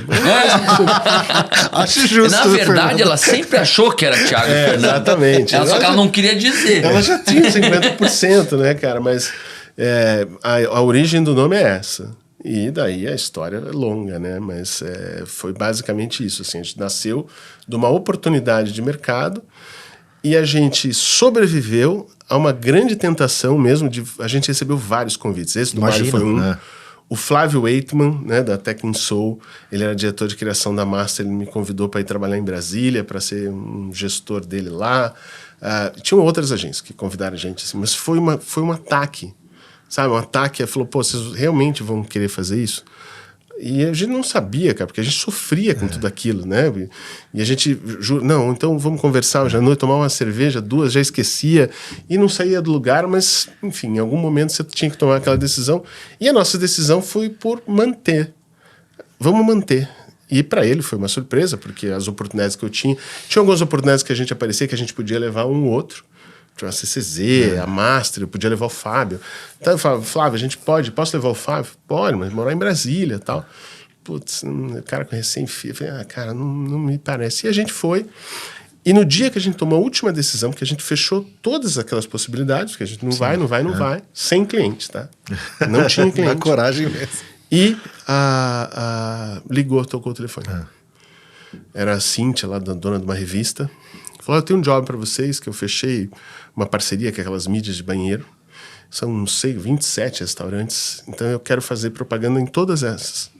Cara, a gente tem até hoje esses lados. A gente fez aquilo com tanto prazer. Nem tinha dinheiro, tá? Mas a gente fez a melhor campanha do mundo até hoje. Deve ser uma das melhores campanhas, porque era uma para cada restaurante, cada um era um Já estavam vendo o futuro aí, viu? Muito, cara. E a gente foi fazendo. E o segredo era esse. Então eu falei, cara, a única maneira da gente se manter nesse mercado, porque nós não éramos profissionais que vinham de grandes... Tinha trabalhado em bons lugares, mas não como um grande profissional, né? Com um grande histórico de gestão ou com nomes, né? Então a única chance da gente se manter nesse mercado é para cada um que pedirem, a gente vai levar 2. Era isso, nosso lema era esse. Pediu 1, a gente leva 2 ou 3. E aí, em que momento, Thiagão, que você olha para um cliente, olha para o time, olha para a estrutura e fala assim, putz, meu, deu certo?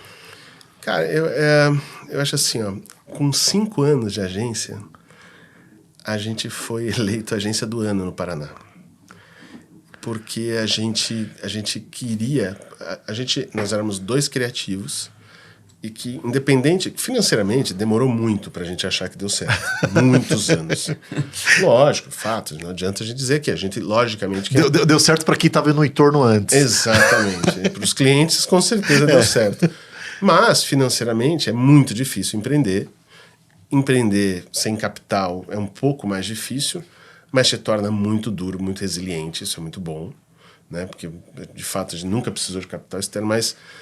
Quando a gente foi eleita agência do ano, com 5 anos de agência, começando nessa história, assim, começando do nada, com 2 caras sem histórico profissional, super premiados, não tínhamos. Tínhamos passado por vários lugares, tinha prêmios, tinha ganho, CCSP, que era o máximo, né? Mas não eram coisas, não nos colocavam a gente num lugar de destaque. De protagonismo, de né? protagonismo no mercado. Então éramos 2 criativos, jovem, eu... muito tímido, o Fábio falava muito bem até hoje. Hoje o Fábio, meu ex-sócio, é meu cliente, virou CMO, sócio lá da Watch. Mas quando a gente ganhou o título de agência do ano, eu falei, cara, a gente conseguiu ter um destaque num mercado de Curitiba que sempre foi um ótimo mercado, cara. Sim. Porque Curitiba tem um negócio muito, muito, muito interessante. As pessoas gostam de morar em Curitiba e gostam de trabalhar e gostam de fazer as coisas bem feitas. É só olhar para a rua, você chega em Curitiba, você vai ver que é assim.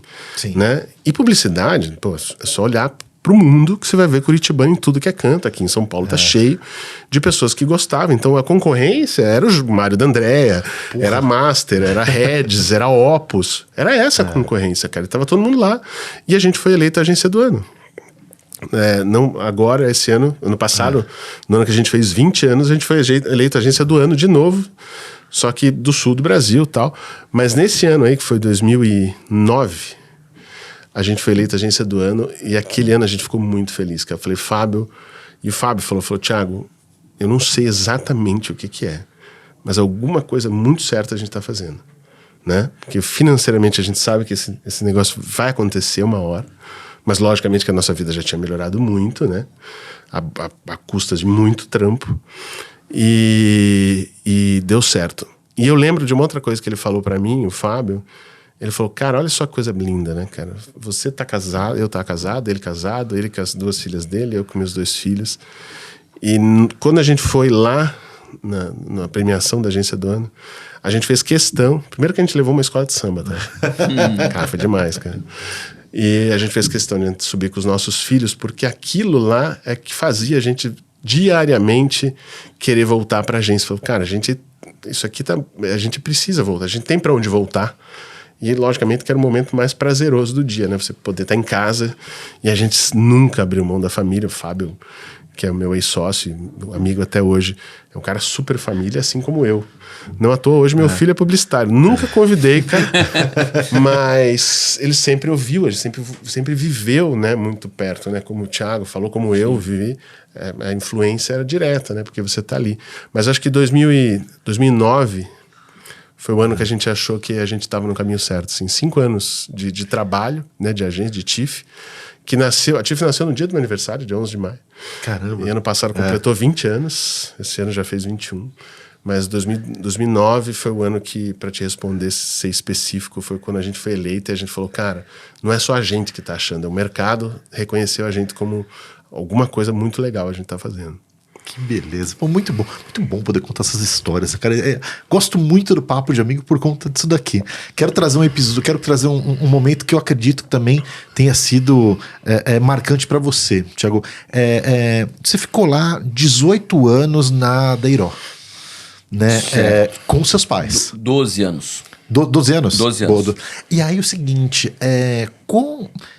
E como é que essa história termina e como é que você conversa com seus pais para dar esse passo diferente na sua trajetória?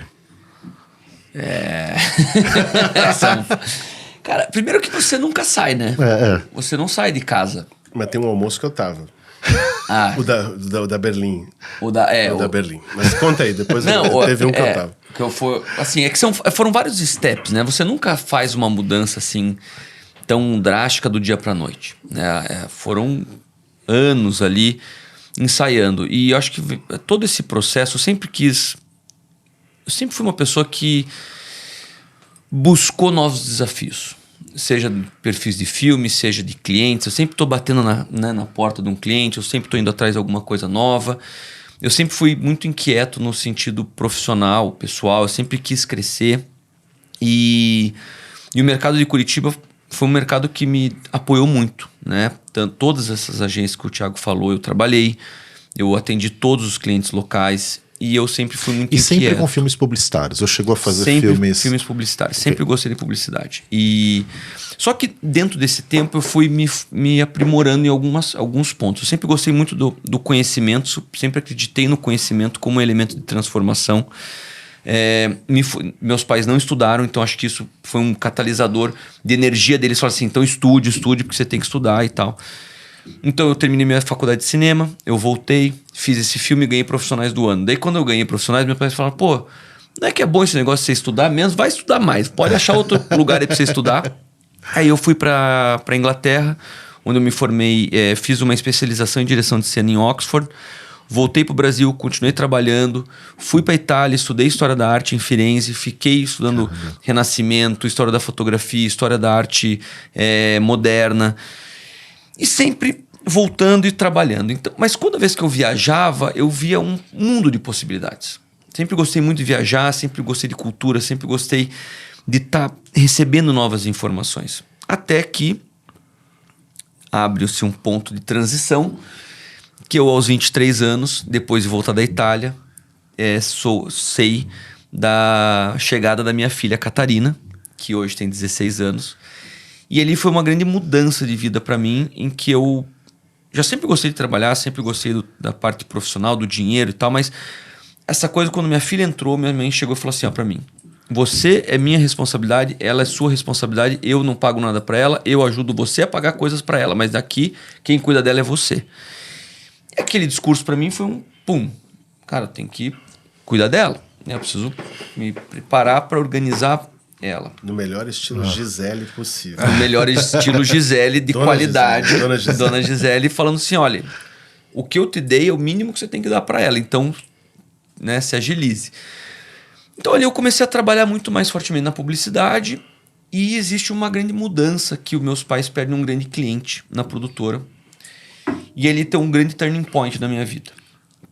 Porque daí todo aquele sonho que eles vinham construindo, eles perdem esse cliente, que sempre foi muito forte, e eles não sabiam o que fazer.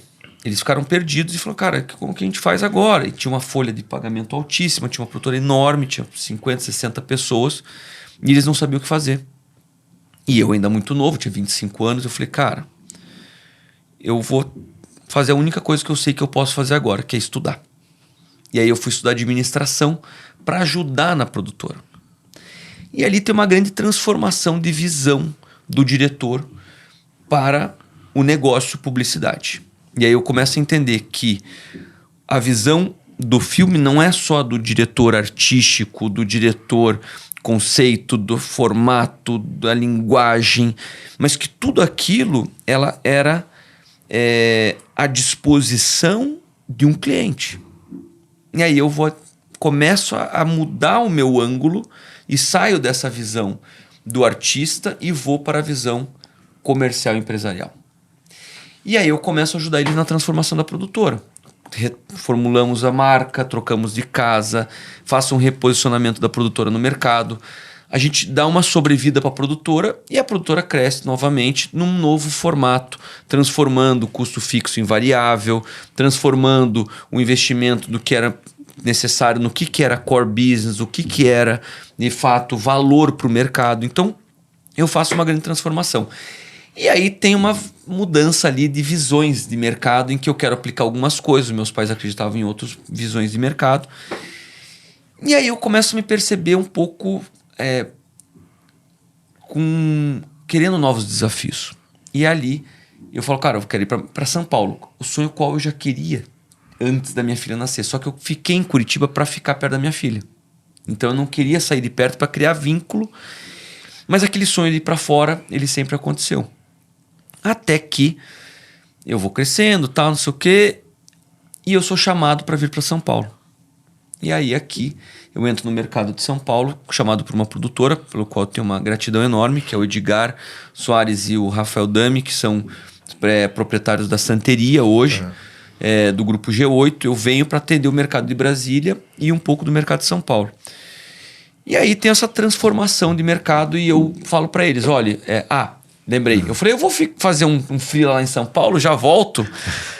E eu venho, a gente fazia muito campanha política também. Eu saio da campanha, termino a campanha no primeiro turno e tal, eu saio e venho para São Paulo.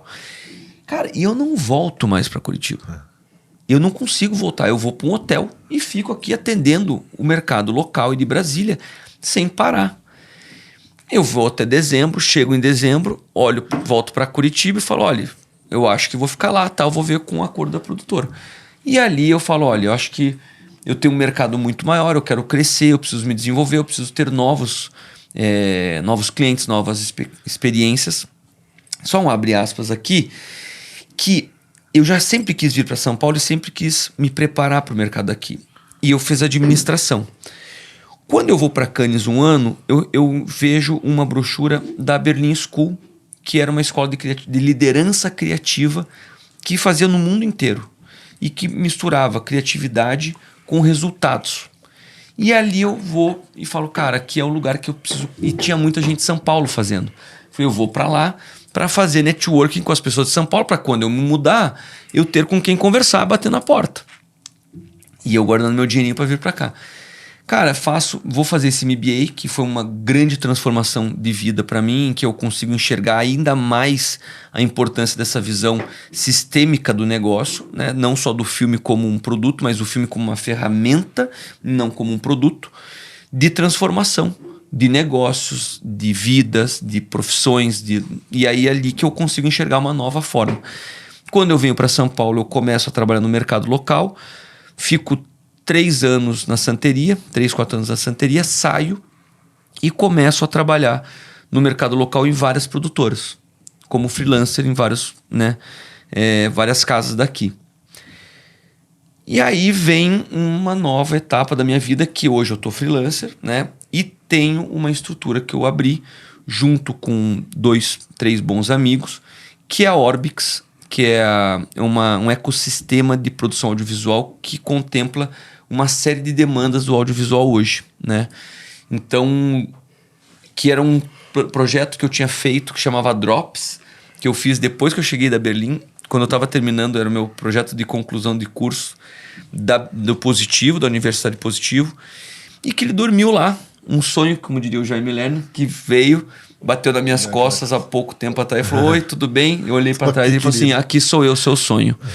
Então o sonho começa a se transformar e hoje eles, obviamente, continuam comigo, porque agora a gente inverte, né? A vida é assim e eu acho que a gente tem que sempre ser muito grato àqueles que nos ajudaram e trazer junto para que a gente possa continuar crescendo juntos. E hoje a Gisele está como produtora executiva para mim, junto comigo. O Deiró trabalha comigo como diretor em projetos que eu não consigo dar muita atenção de edição. Ele edita, adora editar, é um grande editor de filmes. Ele me ajuda quando eu estou com muita coisa, ele pega para editar. E hoje a gente está nesse momento em que a gente está crescendo junto, em família. Acredito muito que a gente pode sempre... A gente nunca... Engraçado, novamente, a gente... Muito parecido, Ti. O Thiago e o Fábio foram grandes amigos e grandes sócios e construíram uma grande empresa.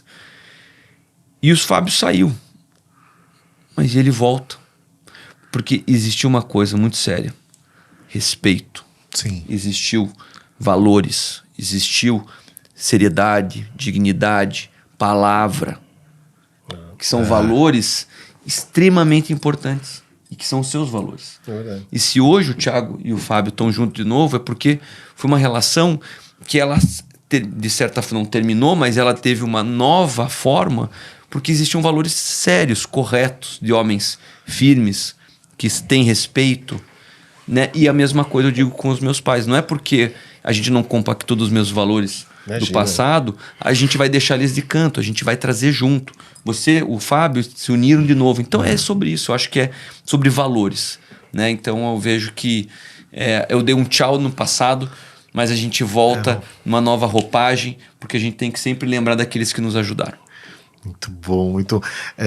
quando eu falei que passa rápido, vocês viram. Muito.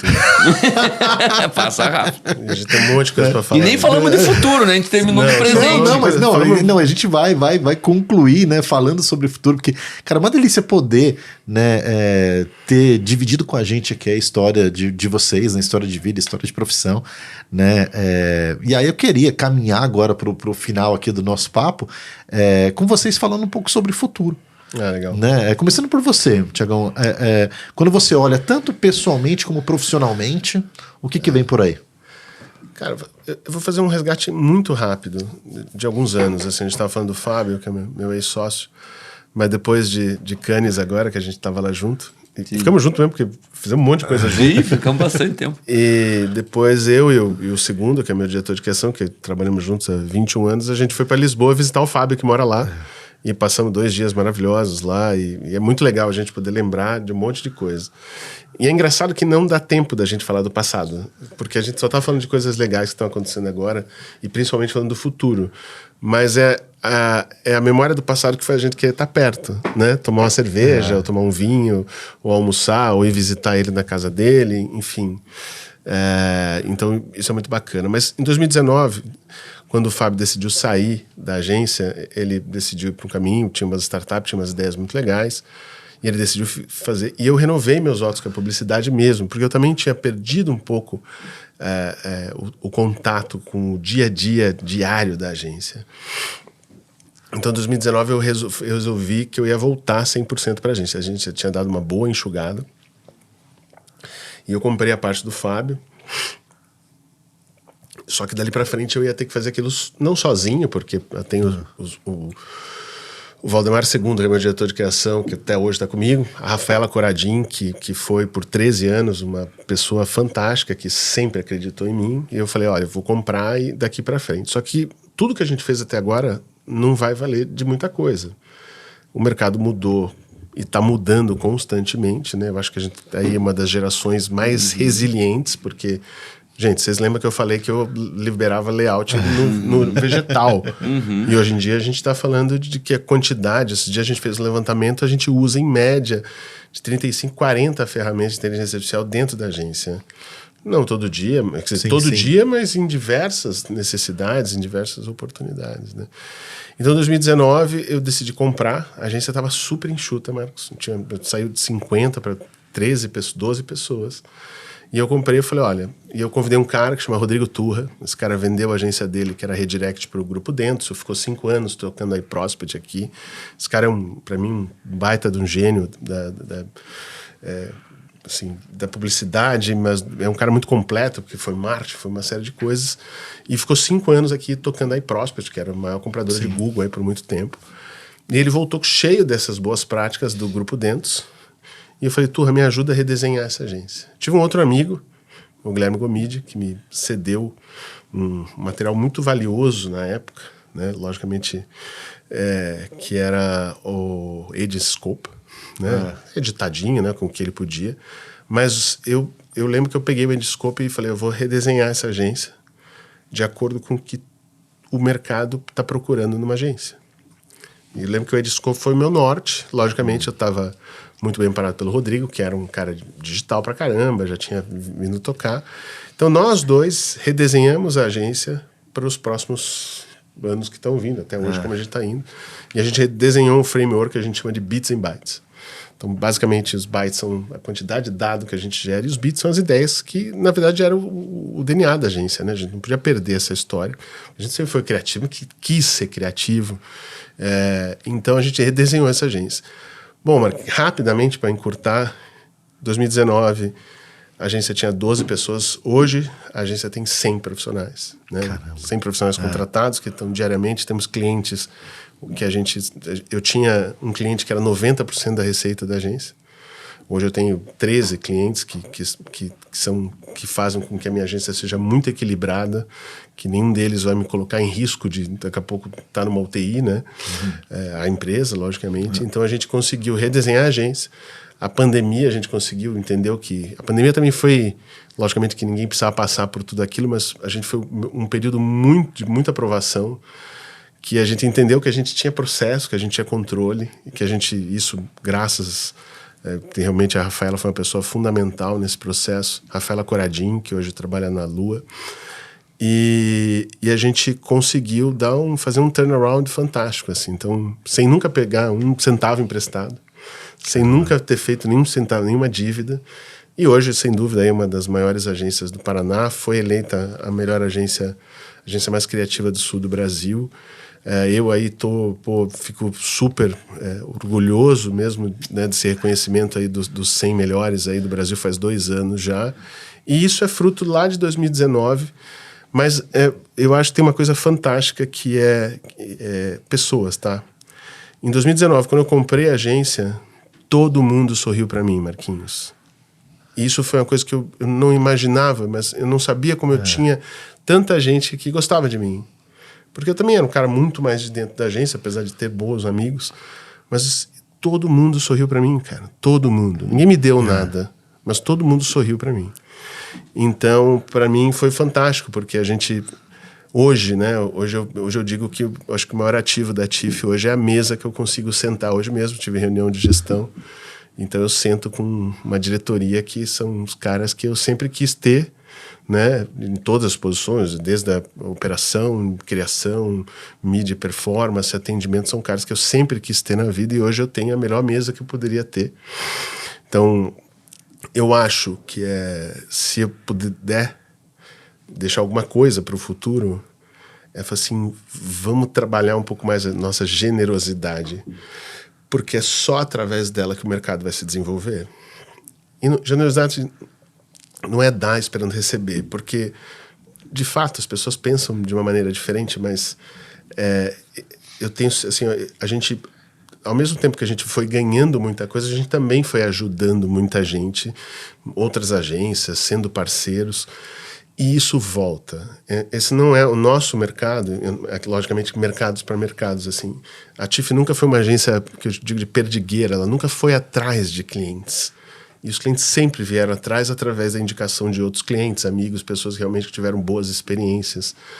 Mas eu acho que o maior ativo de uma agência, seja para quem está dentro da agência ou fora da agência, são as relações e as pessoas.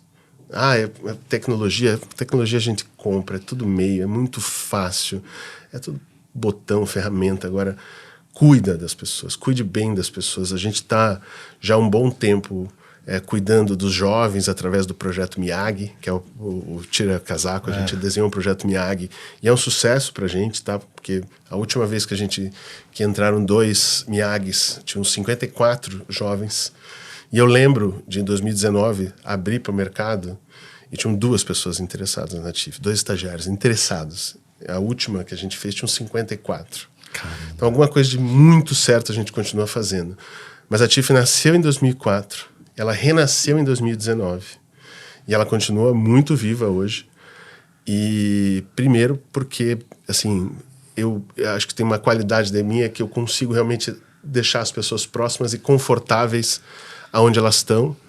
E sem dúvida nenhuma, cara, porque eu me dou muito bem com o mercado, assim. Então, se isso é um ativo que eu posso ter, me dar muito bem com o mercado e ter ótimas relações com as pessoas. E não são relações comerciais, são relações genuínas, relações de oi, tudo bem, e pô, o que você está fazendo aí? E trocar informação. E logicamente eu estou numa situação boa, porque, né, acontece muita coisa com a gente, e eu, cara, nunca tenho a preocupação de que eu estou dando alguma coisa para os outros. Né? E também, logicamente, a gente se frustra às vezes que o contrário, mas eu estou aprendendo a lidar bem com isso. Agora, o maior ativo do nosso mercado são as pessoas que fazem eles, e nós, como gestores, como líderes, que de fato somos, né? A gente consegue influenciar, vamos fomentar esse pessoal a compartilhar mais, trocar mais ideia, estar mais junto, porque não é sobre técnica, gente. A técnica, o craft vem, as pessoas vão se apaixonar naturalmente, cada um na sua área. E é muito diverso o que a gente faz, absurdamente diverso. Olha quanta gente tá para fazer isso aqui acontecer. Né? Então, olha quanta oportunidade tem de mercado. Então, se eu pudesse pensar alguma coisa para o futuro, eu acho que a gente precisa de mais generosidade dentro da nossa profissão, que é o que vai fazer as pessoas se apaixonarem mais pelo nosso negócio e, logicamente, entenderem o quão diverso e quão interessante ele é. Muito bom. Tá vendo aí, meus amiguinhos? Como é bom ouvir aqui o papo de... Cara, são histórias deliciosas. Cara, obrigado, Thiago. Thiago, agora eu quero ouvir você, né, sobre um olhar de futuro, né, já que a gente pôde contar aqui a história de vocês, né, queria ter o seu recado final. Engraçado, a gente falou muito da história, né? Uma história de amor, de generosidade das pessoas que estiveram do nosso lado, que acreditaram na gente. E nós somos apaixonados pelo que a gente faz. A gente ama fazer isso. O Thiagão faz a agência dele ser a melhor porque ele ama fazer o que ele faz. E ele não trabalha por dinheiro. Trabalha também pelo dinheiro, mas é por um sonho, é por uma vontade, é por um desejo, algo que é maior do que qualquer conquista material e financeira. Eu trabalho todos os dias com muita vontade. Eu acordo todos os dias louco para fazer o que eu faço. E me cerco de pessoas que visualizam e vivem da mesma forma. Você é tão bom quanto aqueles que o cercam. E eu concordo com o Thiagão quando ele fala das pessoas. Eu acho que hoje eu estou, né, construindo esse novo projeto, né, que é um pouco de toda essa experiência que eu vivenciei todos esses últimos anos. E ele só está sendo possível porque tem pessoas que eu acredito, que acreditam em mim e que lutam comigo. Então eu acho que o futuro, ele é brilhante. Eu vejo, engraçado, hoje eu saí de uma reunião que a pessoa falou assim... Eu estava apresentando a Orbix para ela e tal, né? Todo o nosso ecossistema. Ela falou assim... Terminei de apresentar. Ela falou assim... Sabe por que eu gostei tanto de você? Porque você apresenta com brilho no olho, uma vontade, um sonho. Parece que tudo vai dar tão certo que eu começo a acreditar também. E ela falou assim... Cara, eu tenho ido em algumas agências, alguns clientes que as pessoas... Eu chego lá no lugar, tá todo mundo... Puta, tá difícil, porque o mercado tá complicado, porque... Cara, não tá complicado. Na verdade, ele sempre foi complicado. A crise, porque a crise de 2009, a crise de 2020, a crise de não sei o quê, a pandemia, o desafio sempre tá aí. Sim. A luta tá em você acordar e continuar acreditando. Né? E então, eu vejo o nosso mercado com muitas mudanças. Eu vejo as mudanças... Hoje a gente tem um mercado cada vez mais pulverizado, novos entrantes, novas formas de se comunicar, tem os creators, tem o digital, tem filmes para TV, tem o rádio. Mas o rádio vai morrer? Uma rádio tá aí, nunca morreu e não vai morrer porque ele é muito importante. Mas o filme da TV vai continuar existindo também. Talvez a gente tenha que pensar de forma diferente, tem que otimizar de forma diferente. Então eu vejo o mercado hoje com um olhar extremamente otimista, com um olhar positivo, com novas ferramentas. Tem a IA, tem novas câmeras, tem celular, tem novos aplicativos, tem de tudo. Porque eu lembro da gente criança, quando a gente tinha lá um computador 486, um CorelDRAW que não tinha nada, mas a gente tinha um sonho. A gente tinha uma vontade de que aquilo desse certo. A gente fazia o vídeo com ele dando play, pulando, mas a gente fazia. Então o mercado, o futuro está nessas pessoas. Não está na ferramenta.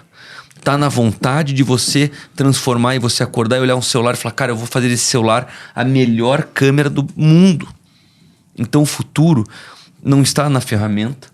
A inteligência artificial está aí mais como um elemento, como aconteceu na transformação do mundo da história da arte, como aconteceu quando veio a fotografia para os pintores que passaram 300, 400 anos no Renascimento tentando achar a perfeição da pintura. Vem um cara e paf, tira uma foto e faz a perfeição exata num frame. E ele transforma aquilo, de repente aquele cara que tirou aquela foto começa a fazer 24 fotos e o cara começa a dar movimento e o negócio, todo mundo fala, meu Deus, agora acabou com o fotógrafo. E aí de repente vem o digital e de repente vem e a gente continua aqui. E tá tudo bem, vamos usar isso a nosso favor. O futuro vai ser lindo. É só a gente olhar as coisas como uma ferramenta, continuar aprendendo, continuar estudando, continuar se transformando, porque a gente só fica para trás se a gente para de se aperfeiçoar, de ler, de estudar, de se desenvolver e continuar sonhando. Porque a gente não vai parar de ler se você não continuar sonhando. Senão você para, você fala, não, tá bom assim. Então eu acho que o futuro é brilhante e principalmente quando a gente está cercado de pessoas que a gente ama, que a gente gosta e que acreditam na gente, como o Thiago acreditou em mim e como tem muitas pessoas que acreditam no Thiago também. Muito bom, hein? E com esta mensagem forte, eu digo que eu ferrei a agenda do Thiago que tinha aqui. Às vezes eu estava nesse celular porque eu estava falando que não, peraí, já vou entrar. Aí minha tá PPM foi para amanhã de manhã. O cliente deve estar me adorando, mas eu falei que é por um bom motivo. Não, cara, foi por um excelente, cara, que papo bacana. Vocês veem também que de vez em quando eu tô aqui no computador, é porque eu fico anotando aqui os possíveis cortes. Cara, a lista de possíveis coisas tá gigante. Cara. Olha, eles sempre me incentivaram, a história da moto e do computador, né, a emoção do filme com o avô, né, como é importante o incentivo dos familiares. O primeiro anúncio da Volkswagen, né, no jornal preto e branco, né, o primeiro prêmio do JWT, a ligação do Mário da Andréia, né, o mundo sorriu para mim, generosidade, cuide bem das pessoas, né, você é tão bom quanto aqueles que o cercam e o futuro não está na ferramenta, mas está nas pessoas. Que episódio, meus amigos! Que episódio! Pudemos falar muito da minha querida Curitiba. Não posso falar de Curitiba. Falamos aqui... esquecemos de falar aqui do Kaiser, o Alex Kaiser, grande amigo também, que sempre nos apoia lá em Curitiba. Que tá fazendo um grande projeto lá. Sim. Junto com o pessoal lá do grupo, o Rick e tal, ele tá fazendo um grande projeto, bem interessante. Não, Kaiser é um grande amigo e Curitiba sempre nos recebe muito bem. E é isso, gente, agora... Né, como é que a gente termina essa história? Termina fazendo um brinde. Um brinde, mas duas coisas. Uma delas você tem que ir para Curitiba no inverno. Sim. Não venha essa só de ir no verão. Vá a Curitiba no inverno. Vamos combinar uma época bem fria. Tô brincando, cara. Tem dias terríveis em Curitiba, mas eu amo aquela cidade. Quando eu entro na Avenida das Torres, saio do aeroporto, abro um sorriso. E é toda vez, é sintomático. Caramba. Mas eu acho que também o mercado precisa de pessoas como você, cara. Obrigado por nos dar a oportunidade de a gente contar essa história, que o tempo vai passando, logicamente, e a gente nunca teve essa oportunidade. A gente teve essa oportunidade de sentar juntos e trocar ideia e tomar um vinho, e a gente está sempre tentando marcar, sempre tentando trabalhar junto. O Thiago também tem uma agenda super concorrida, né, cara? E que bom, eu fico muito feliz por isso. E o Thiago sabe, a gente está sempre torcendo um pelo outro. Mas você proporcionou uma coisa muito bacana aqui, que são duas pessoas que, logicamente, se gostam, de poderem, lógico, trocar algumas palavras muito legais. Eu também sabia de algumas coisas que eu não sabia. E obrigado, cara, por você. E que eu acho que o mercado precisa de mais pessoas como você, que olham para o todo e que tem essa alma. Eu acho que você tem uma alma, você tem um jeito, você tem uma energia que é ampla, assim, que é para todo mundo, que ela não é para poucos, ela é, né, ela é coletiva. Então, obrigado, cara, obrigado pela sua oportunidade, fiquei super feliz de estar aqui. Obrigado, Thiago, por ter aceitado. Obrigado. O Thiago tá aqui em São Paulo, né, cara? E sempre quando ele vai estar lá, e a gente espera lá em Curitiba também. E agora eu tô ansioso, cara, para quando sai esse papo aqui, porque acho que vai ficar bem legal. Muito bom. Eu adorei também. Muito bom. E agora a gente termina fazendo um brinde aqui, ó. Um Viva! brinde, meus amigos. Viva! Ó. Você que chegou até agora com a gente aqui, que eu te convido a ver outros episódios, outros 96 também, histórias incríveis de outros amigos que já passaram aqui por esse podcast. E siga aí acompanhando Amigos do Mercado nas redes sociais, nos grupos de WhatsApp ou por onde você quiser. Se me vê na Paulista, sai atrás da gente também aí, a gente vai lá tomar um café no escritório do Amigos, tá bom? Valeu, gente! Tchau, tchau, hein? Muito bom!